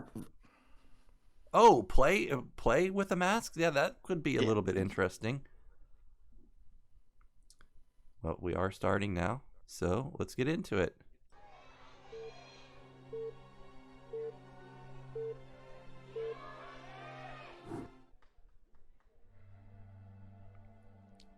Okay, in the bottom left, our red Terran, it is JYJ. And in the top right, our blue Zerg, it is Sacsri. So you're telling me that Terrans have been winning here at Pro League level. So what types of builds are Terrans going for? You know, just like normal mechanic games, these now Terrans are actually doing the fast +1 upgrade builds. If I'm not mistaken, Rush was the guy that started this trend. And just like a lot of map control, multitasking, just denying expansions, putting pressure, you know, very high level gains with the SK Terran and the BC's transition. Oh no, never mind. And also this I have seen a lot of these 8 racks. Okay, well, yeah, 8 racks coming in from JYJ and Sacsri. You know, he did scout for it on Heartbreak Ridge when we saw him, but not. Oh, okay, Depot. You know, actually, I've been seeing some games where players go for BBS, but not going to be the case here. And the racks, yes, it's forward, but it's in a position where it can be floated back to complete the full wall. So I like the positioning from JYJ. And fortunately for Sacsri, this is cross spawn, so it will be slightly easier to defend. It is Nyoken. But like you mentioned, these 8 racks is not really intended to finish his opponent. It's more like a do. Sometimes even like just like if the Zerg pull way too many drones, it's already good. So we're going to see exactly how Sacsri deal with this. Okay, so as a Zerg player, let's say you pulled the right amount of drones and Terran kills some. How many drones does Terran need to kill to make you think that you're behind? Like, is it 1? Is it 2? With 2 drones kill, it's already good for Terran. Okay. It's not super dramatic for me, but it's like 2 drones kill and he doesn't lose SCBs or anything. It's good for Terran. Okay, well, we've got the 8 racks incoming right now. Sacsri sees it. I see about a pull of probably about 6 drones. Yep, there it is. And he has already damaged that front SCV quite a bit. You can see that SCV was going to pop to the top, and he was probably going to instantly die. So that was a smart move from JYJ to instantly pull it back. And for now, actually that bunker's really far away, so he's going to have to build another one. I thought it was a drill, but not the case. There goes 1 drone. 2 drones, maybe. Oh, actually, it's for now. Okay, there's the second one, but this push is stopped. Yeah, he's retreating. He's probably like happy with that. Do you see? Like he pulled almost off the drones. Remember, these guys are playing 2 hash mutant now with the Strator, so that's another drone that is missing to the eco. Yeah. CC for JYJ already. And he's safe, man. He's safe. That was, like, in my opinion, that was a good ARAX. Yeah, I think any map that you can do this exact wall, I think is a great map to 8 racks. I always love to see it because now Terran can power really hard off of just 2 Marines. He can build Marines also if he wants to go for a timing and just put more pressure back on. So this is a great opener for JYJ. We do have a scout going across the map. And okay, he's gonna go this way. I don't think you can get out from this position, so not sure how he's gonna actually go and scout Zerg, but he is at least scouted top middle, and this is gonna be a fast academy. And Zerg is struggling. Like, I think he just started his lair, so follow-up attack could be amazing. Yeah, you know what? That SCB, maybe if he scans, he can send the SCB to the Zerg main, or just like doing what he's doing now, like sending it to the front. Yep, going for that delayed scout. I think he's going to head over to mid-right and see if there's a hatchery there. And he will find it, and he will find that it just started. So he's going to know, okay, this guy is going to hatch. It's not just a quick 3-hatch play. So everything very normal. But JYJ, I think, is about to get out onto the map in just a second because the academy should be done. Medic should be in production. Yeah, I think so. Medics must be ready. Like, he's probably leaving by now.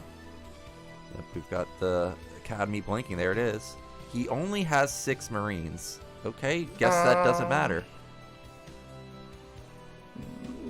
Well, he can force Sunkens with 2 medics. That's all he needs. Yeah, look at that SCV just buying time. Just making those drones not be able to build. So, double sunken. And he's already halfway across the map. This game could be ending quite shortly unless some Lings can help support. Oh my god. Sting? This is ample, man. He's just I hate this. I hate this. Oh, I'm sure you do. Those Sunkens, I think, are barely going to finish. Oh my god, a double stem. So he's going to get one-shotted by the Sunkens. Okay, that's a smart move. And it does force more Lings and double Sunken, so that was a lot of damage done. Yeah, but you know what, Nyoken? This game is going like very well for JYJ. He's doing just like small steps to get advantage, and he has like a factory going for him already. Range is going for him. I think all he needs is like 1 bunker to defend those supplies, maybe. But apart from that, I think it's like a really solid game by JYJ. And he's going to be able to punish Sacsri in the late game. Yeah, I think he will. And this looks like it's going to be double starport. I actually was thinking he might go tank Valkyrie push because tank Valkyrie is... We saw it be so strong last season. There were so many games where I would watch Royal and Rush, and I'm like, dude, they're dead. And then they do this tank Valkyrie push, and they somehow make it work. But not going to be the case. It is going to be Science Facility. And we have Hive coming in and Evolution Chamber. So this looks like it could be Ultralisk? Could be, since the tier base is already like almost like defended, because there is no realistic way for Terran right now to punish it apart from dropships. Yeah, could be like straight to Ultralisk. Sometimes it's true that some sets prefer to start the +1 card pace and then later on at the Hydra then. But like, yeah, like you say, it could be very well Ultralisk. So we've got Mutas into the main. They are getting into that G spot, the Gypsy spot. Oh, actually they're not. They're going to back off, and they deal, I don't know, maybe like 2 or 3 SCVs worth of damage, and then they're just going to run away. And we've got this Ling killing off those assimilators, so no way for Marines to get in there. By the way, Nyoken, only 7 mutas. I know. He's really saving that gas, and despite there being an interception there, doesn't lose any, so that was nice. I mean, only 7 mutas. Like, this Terran is going to get vessels and probably put a lot of barracks and do like multiple drops. I'm not really sure how he's going to hold. Yeah, if there was double drop right now, I don't think he could have held because of, like you said, the muta count. It's super low. There's also not any Lings, and also because he killed those assimilators, how do Lings even get there? Like, they just don't. So he's a little lucky that JYJ did not go for dropships, at least not just yet. Yeah. I don't know if he cleaned the X on the other assimilators that connect the expansion and the base. But yeah, man, I'm really worried here for Sacsri. And he didn't go for Ultralisk, but Hydra then and now the Filer Mount. Maybe you're going to see this new style some players are doing lately that is with Hydras. Yep, Hydra Lurker Defiler. I think it's the absolute best comp you can play, just flat out in general, but also it is insane versus bio play. So there are some That's Hydras a right there. huge army, Nyoken. Yeah, that's massive. I don't think 4 Sunkens can stop it, especially with these vessels. They may have D-Matrix. There's no lurkers. Okay, we've got a big counterattack, but Bunker can hold this. Oh, Nyoken. There are no lurkers. Yeah, he needs to get back right now. Otherwise, this game's over, I think. That is so I think many it's Marines. over. I think it's over, Nyoken. Scourge are going to not kill that vessel. The mutas are actually already back, but Irradiate's going to be really strong, but he can just sit over the Marines like that. Okay, it's not over at all. Okay. He actually just air-assailed the Marines. You don't see this every day. But it's a very effective way to clean the Marines. Yeah, clearly it is. Double Irradiate on the Terran army. And that was a good hold for Sacsri. Yes, he lost a lot of Mutalisks, but he did keep some of them alive for future drops. He also killed both vessels. I would say that's the most important thing. Don't let Terran get into 8-10 vessels where they just irradiate all the time, all day long. He did. I think still the tier base for Ser is not really well saturated, so there is like Terran is still going strong, but I mean that was a really nice hold. Like now I don't really see a way for JYJ to break this natural, so we are going to go for a later stage of the game where draw chips are probably going to be the most important. Yeah, the game seems to have stabilized now. Like you said, Zerg doesn't have super econ, so if I was Terran here, wouldn't be too worried about, Zerg having like 5 macro hatches where they just have 1 billion units. Sacsri, he's not even mining the top half of that base, and I think JYJ scanned that, so he knows his position, he knows he's got map control. He's going to start taking top left, and whenever I see Terrans take bases like this, makes me think we could have a mech switch or, at least another base where he plops down 3 factories and builds 1 billion tanks when comboed with bio? Yeah. I mean, it will depend if Terran, of course, keeps upgrading or making more barracks, if he's actually going to make a switch. But, I mean, that expansion, Nyoken, I don't think Sacsri is going to scout this anytime soon. Yeah, I don't think so either. And what can he really do about it? He has no map control at all. It is going to be bio. We still don't know if it's going to be bio tank, but the eBay was blinking for +2 weapon. So, still going to be bio play, and the vessel count is ramping up higher and higher. I think he actually has 6 right now. I think there's 2 more. Yeah, right there. So, this is starting to reach critical mass vessels where they can just irradiate all day long. And Sacsri doesn't seem to have the money to support or be able to deal with mass irradiates right now. Okay, it seems like JYJ just putting all the army aside like this. I'm not really sure he's like trying to attempt to break again, but he need to be careful because Plague is coming. He doesn't really want to get all this army play for no reason. Yeah, and it is Hydra Defiler, so this is going to be a lot of Plague, a lot of Dark Swarm. The Hydras already have speed, so they are going to be quick, and Muta does confirm top left. Yep, there's the factory. Nyoken, what moment exactly do you want to switch to BCs? BCs? I personally don't like BCs versus this. I think Plague just shuts it down so easy, and BCs are so expensive. Like, they're 400, 300 just to be fighting Hydras that are going to sit under Dark Swarming and get Plagued. So I think what JYJ is doing here, going into tanks, is exactly what you want to do. Now, I like the science facility scouting, but that is quite far forward. I'm surprised JYJ didn't kill those assimilators to block Sacsri access to that the top mid expansion. Yeah, that is a little bit surprising. It could be just there's so much going on in the game he forgot to do it. He does need to kill it because you really don't want the flood of Zerg going to your base like that. And we do have the first few tanks out on the map. I would really love to see like 3 factories go up here at top left. One thing I did notice is if he does go tanks though, I didn't see an armory. So these tanks don't have any upgrades right now. Well, if you do that, you eventually probably making an armory.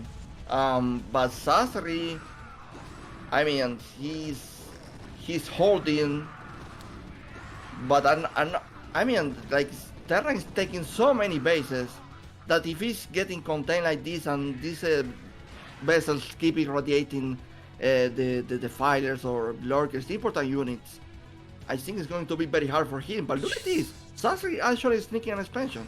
He is sneaking bottom right, but Terran has so many vessels, and he's now starting to get so many tanks. I think Sacsri really made a mistake with his drone count early on because his econ just isn't very strong. He's now finally getting out on the map, but this is 15 minutes where Terran has already so many bases, and there is the plague buttering the bread on those Marines, and all the Marines, actually I thought were going to die, but not the case. No, it actually was one fire, but that saved the day. Got under swarm. Yeah. Oh, there's a great play again. I mean, Nyoken, if Sacsri somehow take control of these bottom expansions, this is huge problem for JYJ. He need to kill this if he want to win the game. Yeah, he definitely needs to kill it. Right now, oh, he's going to kill it. There's no Nidus, so he's hitting before Zerg gets set up, and this is just spiraling out of control. Terran's almost doubling the supply, 190 to 110. Sacsri has no map control. I don't even think he realizes that Terran has tanks also sitting outside of his base. I don't see, like, drop upgrade or anything. This is too late. This is going to die. Firebat is defensive matrix. A lot of Terran players, they panic when the third player takes tear gas. But as you see, just like placing well your army and keep trading and keep radiating, it's very possible to contain the CERN, as long as there is enough for gas, of course, because if you get a 4 gas and the big cows start to show, you are in trouble. Oh, there's a drop that I was hoping for, but he instantly kills it. Also, JYJ not really unloading, or Sacsri not really unloading. What? I think he only unloaded 1 unit. Yeah, he loses almost all the overlords. I mean, he also loses the 4th expansion. So when it comes to resources, he's so behind. JYJ, I think he's playing a great game so far. Not allowing the third player to contain him with lurkers or anything. Just like placing all the army out, well split. I really like his play. Yeah, this is exactly what you should do versus this new Hydra Lurker Defiler comp. If you're going to play Bio, you've got to go into tank switch. I like how he's kept almost all of his vessels alive, so he just has endless irradiates.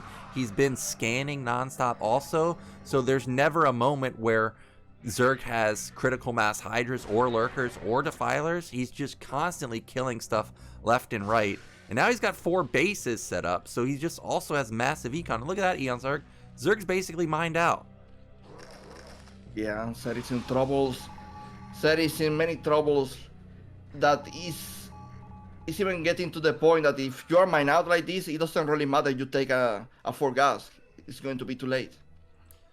Yeah, and also building those nonstop Hydras and Lurkers cuts into your gas. So yes, he has a bank of 1,000 right now, but like if he was to go Ultras, he can only build 5. We've got another drop coming to top middle. May actually be able to get in. Yeah, I don't know. 2 overlords are getting for sure. Jeez, look how fast that. Never mind, man. JYJ is on top of his game. I know, he's everywhere, and Sacsri didn't even see it. Oh my gosh. So look at Sacsri's reaction bottom right. He realizes there's nothing he can do. JYJ just playing out of his mind, and there it is. GG. Man, GG. By the way, just look at the timer, 18 minutes. I look at the APM. Sacsri was on 500 APM the whole game. Holy cow, that's crazy. He's one of the fastest players for sure, but it was JYJ all day long. It looked like he was the one with the 500 APM basically, because he was just in Sacsri's face, his face the entire time, irradiates for days, busting, great marine control, intercepted all the drops. It was just absolutely perfect. Yeah, and the below the choice as well. He took advantage of the map that you can actually like A-racks and be safe like that with the supply wall. No need bunker or anything to defend. Um, he didn't commit either with the A-racks. He just did the job. Let the pull the drones, kill 2 workers. Yeah. I mean, solid TBC by him. Yeah, it was really well played by JYJ, and that sets us up for a rematch of him versus Stork in the Deciders match, and we'll be back with that in just a couple minutes.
And we are back, and the final game of the round of 24 is upon us. We've got Sylphid, and it is, of course, going to be JYJ versus Stork. Even though I'm a Terran player, and of course I want to see Terran players do well, you got to be rooting for Stork here. And the reason I say that is we have, 3 Protoss into the round of 16? We really need some more representatives.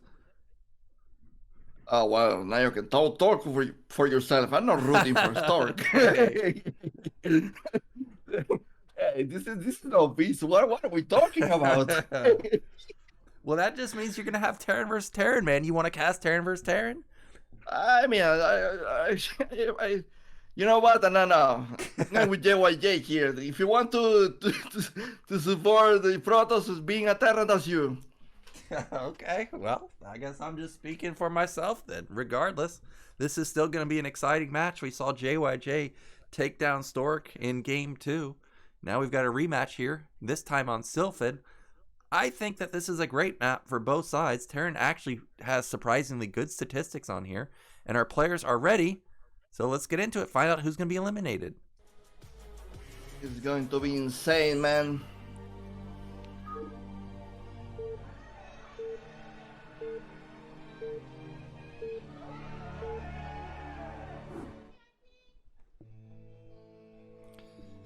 Okay, in the mid left, our blue Terran player, it is JYJ.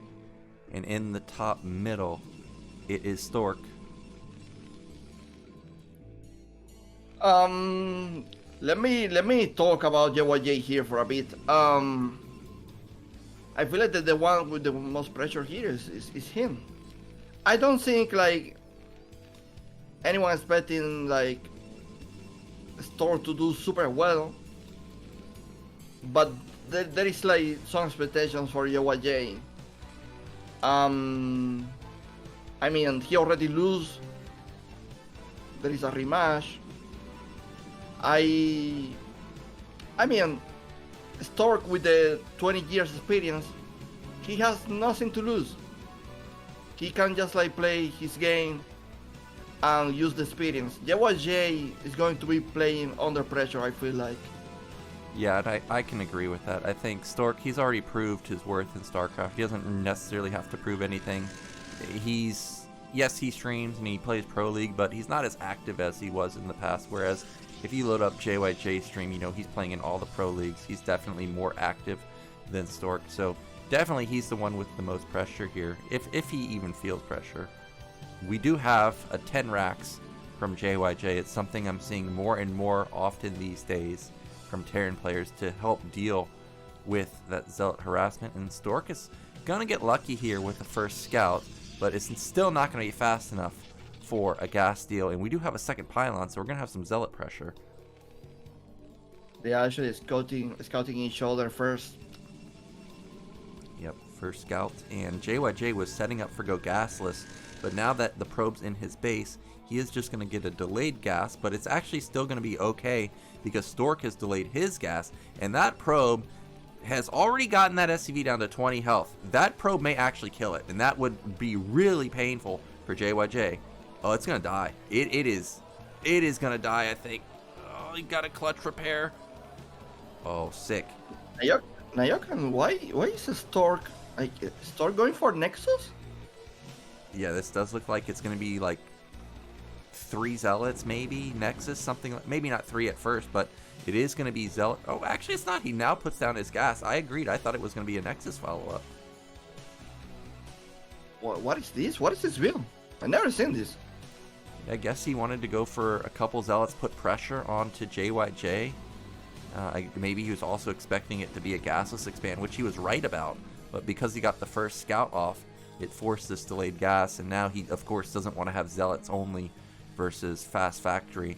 And we do have 4 Marines being built, so this is a good read from JYJ.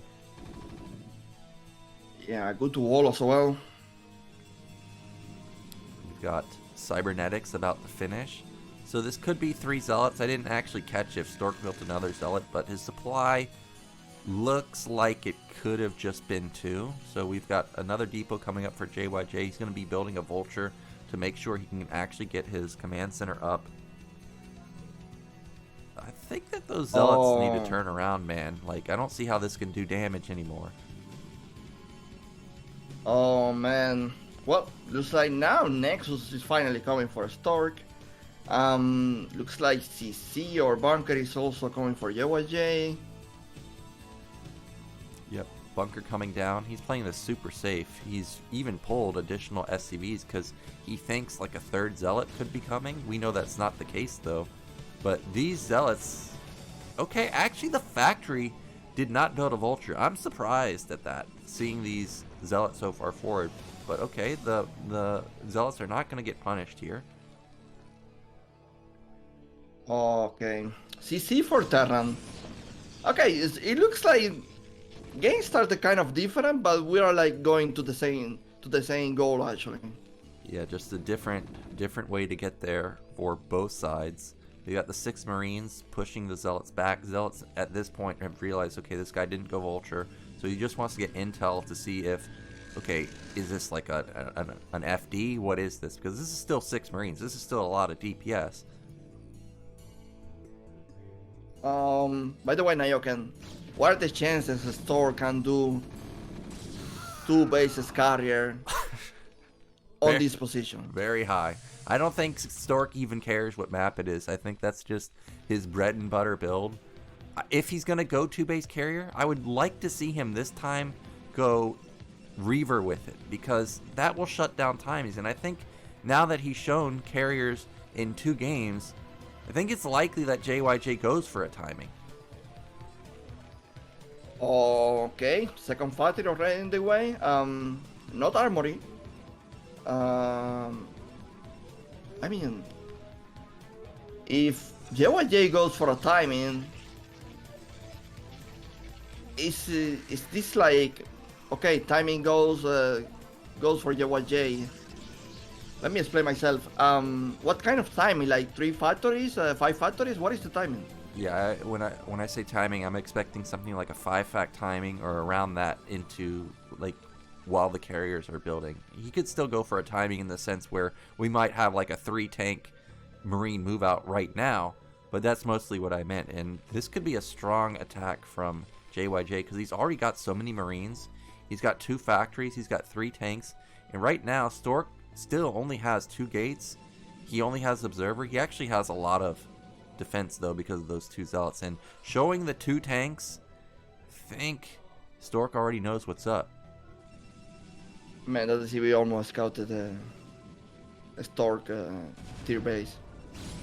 Yeah, he almost found it. And something to note this game is Stork does not have his natural gas, so that means that there's definitely no 2 base carrier this game. It's impossible. He doesn't have the gas for that.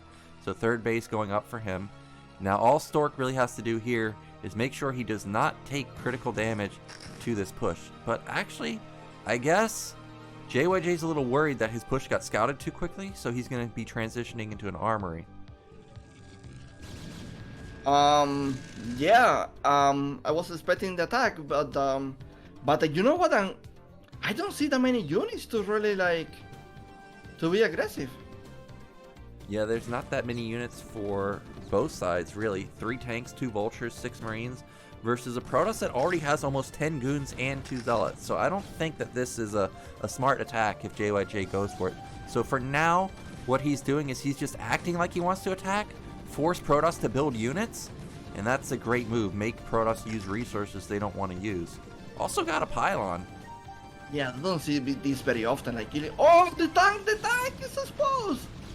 Yeah, almost got picked off there, but that mine bought a lot of time. Vultures setting up like they could go for a run by, but it's only 2 of them. But the goons are pushing. I don't even know if JYJ actually has siege, so this could do a lot of damage. The 2 vulture counterattack does nothing. Zealot, okay, it ends up dying. Oh, he doesn't have siege. So this got pushed all the way back. That was really nice. Thanks God there is a bunker. Indeed. Well, okay, that attack, I mean, no siege. That attack, what was the main goal then? It was like just like force mistakes or put pressure. What was that about? Yeah, it was just to force units out from Protoss. Like, he still doesn't know if it's carriers or not.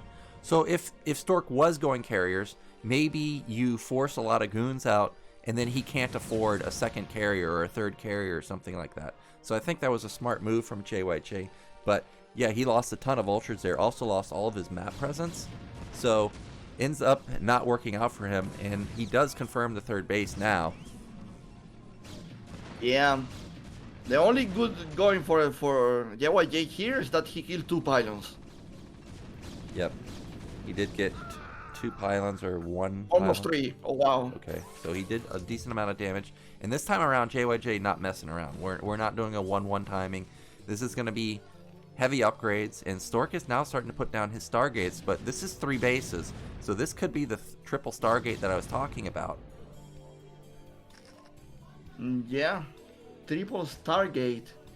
There it is. Yeah. You got it. How do we punish this, Nyoken? Well, you're still going to have a timing window here. I think he can do a 7-fact timing. I think it would hit right before the 5th and 6th factory or 5th and 6th carrier pop out. But if you get stalled at all, it's going to be hard for you to punish. Okay. Oh, Don't mind. Kill a Dragoon? Triple armory, actually. That was a little waste there, but armory is not the most expensive building, so it's fine. But JYJ, I still don't see a command center, so I think that this could be the 7th fact that I'm talking about. He did scan the Stargates, so he does know what's going on. And 7 fact 2-1 is very strong. He will have a window. He canceled the armory, I think. I think I just heard it. Oh, really? Yeah. Because I have seen this type of mistake before.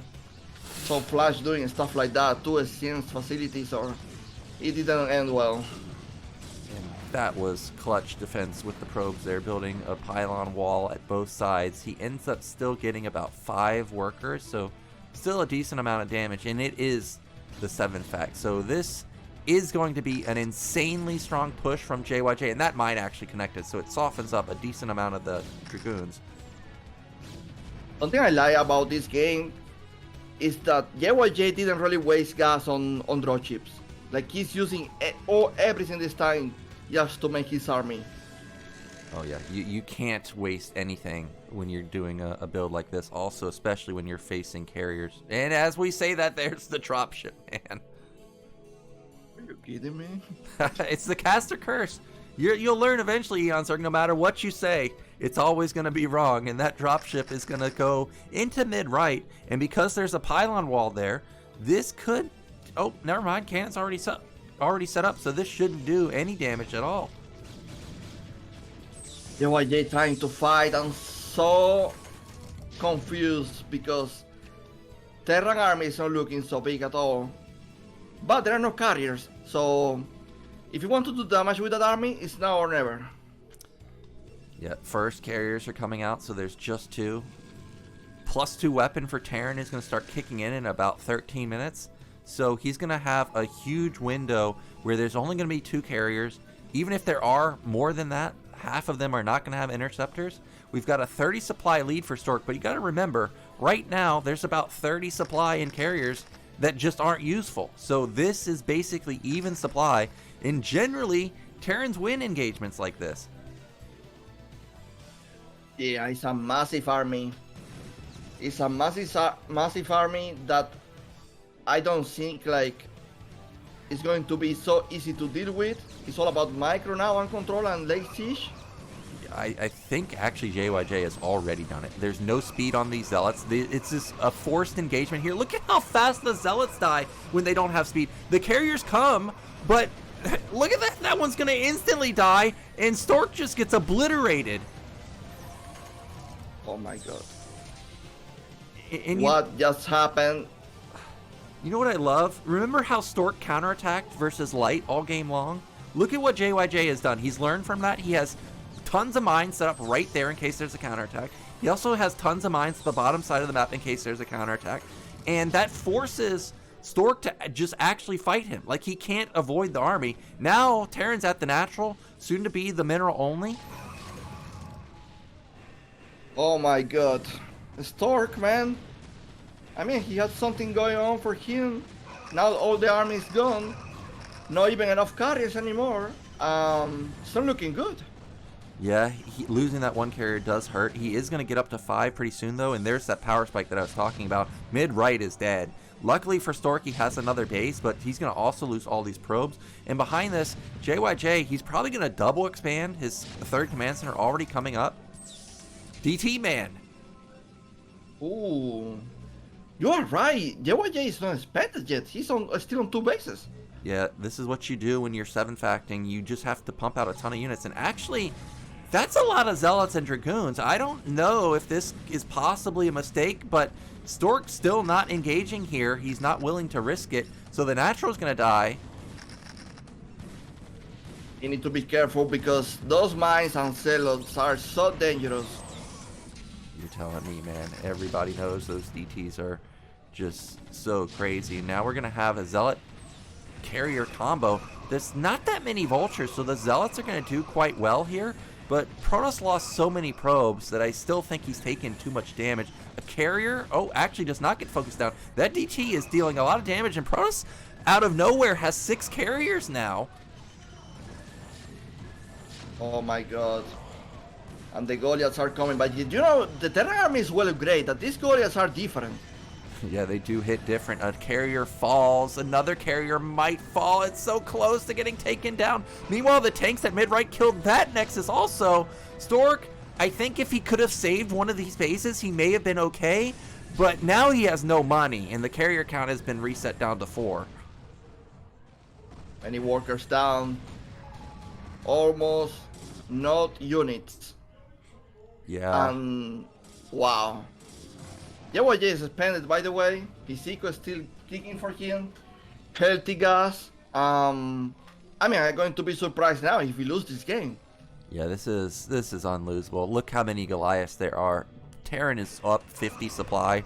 Protoss barely even has 50 supply. There's just too many Goliaths. And JYJ, he is going to get revenge in the final map. A carrier ends up falling there, and we are moments away from seeing Stork unfortunately eliminated from ASL. Oh man, not only revenge, but a solid game to show that he has the skills to be in this ASL. I'm happy for him because, like I mentioned, sometimes the guy is really skilled but doesn't know how to finish the games. GG. Yep, GG coming out there, and he knew how to finish that one. I liked his adaptation compared to the Heartbreak Ridge game where he was missing the upgrades. He also, like I said, he had those mines everywhere. There was no chance for Stork to counterattack, so that was really well done. And unfortunately, Stork ends up losing there. I think his build was great, really. I do. I think if he had speed, I think he could have traded much better. But unfortunately, without speed, like those Zealots... I don't even know if they hit the army. That's how useless they were. Yeah, you are so right. No, I think they just like die close to the Dragoons just with the splash. Yeah, like they just got mowed down. It was just instant death from them. And then once you just lose control of the map like that, you saw how fast JYJ was to kill 2 bases, even killed the Natural. So well done from him. And he's looking like he's in top shape. You just got to get into a solid build with him, solid mid-game and macro build, and he is a force to be reckoned with.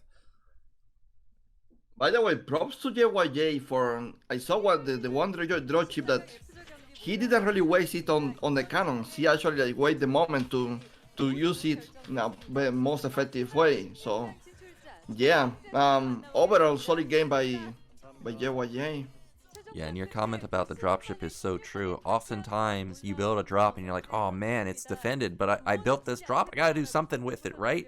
So, I like how, like you said, he didn't waste the drop. He waited for the perfect moment to make use of that, and I'm sure he's feeling great making it into the round of 16. And so I think we have 3 Protoss, maybe 6 Zerg or 5, and then that leaves us with like 7 or 8 Terrans in the round of 16. Yeah, man, we have like 12 Terrans in the next round. There's so many. But wait, that means that it's likely we're going to have like a 3 or 4 Terran group, and I'm sure, they're going to start eliminating each other out. Yeah. It will matter who has like the best TBT in that case. Yeah, and there's a lot of good TBT players. Like JYJ is also very good TBT.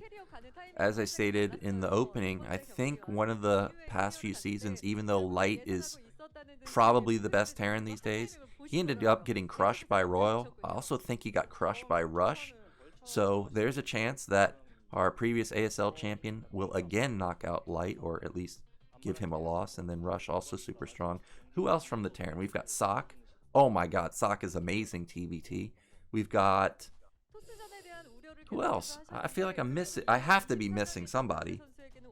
Yeah, we are missing someone. We are missing a Royal, Rush, Sock, Light, JYJ. We are missing someone, man. Yeah, I'm definitely missing someone. Let me check it real quick. Mind. We are missing Mind. Mind, yeah. Dang, Mind's first appearance in the ASL in quite a long time, and he made it all the way to the round of 16. And he looked really strong. I think he can actually go deep this season. But I know your boy, or at least you seem to be a big fan of Bisu. How far do you think he's going to make it? You think this is his season? This is ASL Bisu season. Okay, you heard it here first, man. Eonzerg rooting for Bisu all the way. I think he's got. But wait a minute. I like Bisu, but if you tell me Eon, will you prefer Bisu to win the ASL or Sulky to win the ASL? I will pick Sulky. Okay, so we're still on the Zerg train. I'm not that crazy. Yeah. He hasn't lost his mind, Chad. He's not a big Protoss fan, but he is a Bisu fan. I'm not like Nyoken that just like, you know what, I want the Stork to advance over JYJ. Like, yeah, what are we doing here? He's not a maniac. He hasn't completely lost his mind yet. I'm pretty sure that like, if you give Nyoken Stork and Light to win the ASL, he's probably picking Stork. Oh, well. Yeah, I don't know about that, but I see your point now. Nah, it doesn't go that far, right, Nyoken? No. I'm picking Terran. Probably the only player that I would pick to win ASL that's not Terran, I think, would be Jaedong. I love Jaedong. If it was Flash versus Jaedong, I would still pick Jaedong because I want to see Flash lose. But if it was Flash or if it was Fantasy versus Jaedong, well, then I'd probably go with Fantasy. But yeah, Jaedong I really do like from the other races. Oh yeah, Fantasy against Jaedong, man. How many times I saw that matchup? Jesus. Well, we're getting a look at the rundown today. We've got Light taking down Sacsri. Stork took down JYJ in the first match. Then Light makes it out. Then JYJ crushed Sacsri. That game was not close. And then JYJ getting the revenge here against Stork. Stork had chances there. Really, I think the botch was the speed upgrade. That was a big mistake there. But that allows 2 Terrans to make it through. And we should get a look at our qualified players so far. Like I said, I think it's at least 7 or 8 Terran players. And then we have 6 or 7 Zerg. And then I think it is just 3 Protoss. So unlike BSL, which is 75% Protoss, this time it's Terran Star League this time. Yeah. By the way, Light versus Sacsri game 1 is a perfect game to study. There is no this lag factor. Well, even the killing the overlord wasn't lag. It was just Light pulling the work. So, like if you want to study a game to learn a proper build order, I feel like game 1 was like a great example. Yep, for sure. That's definitely a build to copy. It's going to be hard to do, of course, because it's a 4 racks where Terran lost his whole army at top middle, yet somehow still had 1 billion units with the Valkyries in the center of the map to catch those Guardians. But it was perfectly executed. And actually, when people ask me for advice on Terran, like who should I copy, I never say Flash because he just does impossible things. But Light, he is somebody that you can attempt to copy. He generally does normal builds like that 4 racks that you just saw. So yeah, definitely a game to copy, especially that one. And then the game we just saw versus Stork. I think that's a good game to copy too. The 7-fact 2-1 is a super strong build versus carriers. Look at this beautiful line, man. Sulky, Action, Jadon, Hero, Queen, Shine. Seems the only guy we're missing, Soma. Yeah, almost all the All-Stars made it into the round of 16 except Soma, and of course the Protoss Hope Mini. He unfortunately did not have the best run, but overall we've got pretty much the best of the best here. By the way, Nyoken, Protoss is in extinction, man. I know, there's only 3, but they've got a crazy lineup for the 3 they have. Bisu, Best, and Snow. Like, it doesn't get, well, it almost doesn't get better than that, except for Mini missing. I mean, can you even make a group with 2 Protoss? That would be so funny. Oh yeah, that would be hilarious if there's a group of 2 Protoss, or even all 3 Protoss, and they just all eliminate each other. That would be amazing. I don't say that ever happened in some tournament, like in almost no Protoss. I don't think so. I think, well, actually, you know, I was going through the bracket earlier, or previous ASL brackets earlier today on Liquipedia, and I felt like I saw a lot of Terran versus Zergs in the round of 8. So maybe that is true, that Protosses in the round of 16 eliminate each other. I could be wrong though. I'd have to double check. Because like we're missing some great names here. We're missing actually Shuttle, and we're missing Mini as well. Yep, Mini and Shuttle also missing, like you said. Trying to think, is there any other Protoss that's really missing here? Well, I think you have lower tier ones like YSC is missing. I actually really like YSC. He's quite strong, but doesn't seem like he even made it into the round of 24. So the qualifiers must have been super stacked this time around. Yeah. No, it's looking super hard, man. Like these Terrans are like they're shiny, man. They are, Jesus. How do I even tell anyone anymore on my stream that Protoss is Simba when there are no Protoss in the ASL? Exactly, man. They need some help. Well, maybe it's the map so far that we've seen. I think Heartbreak Ridge is a tough map for Terran, but they've done quite well on it. A tough map versus Protoss, I mean.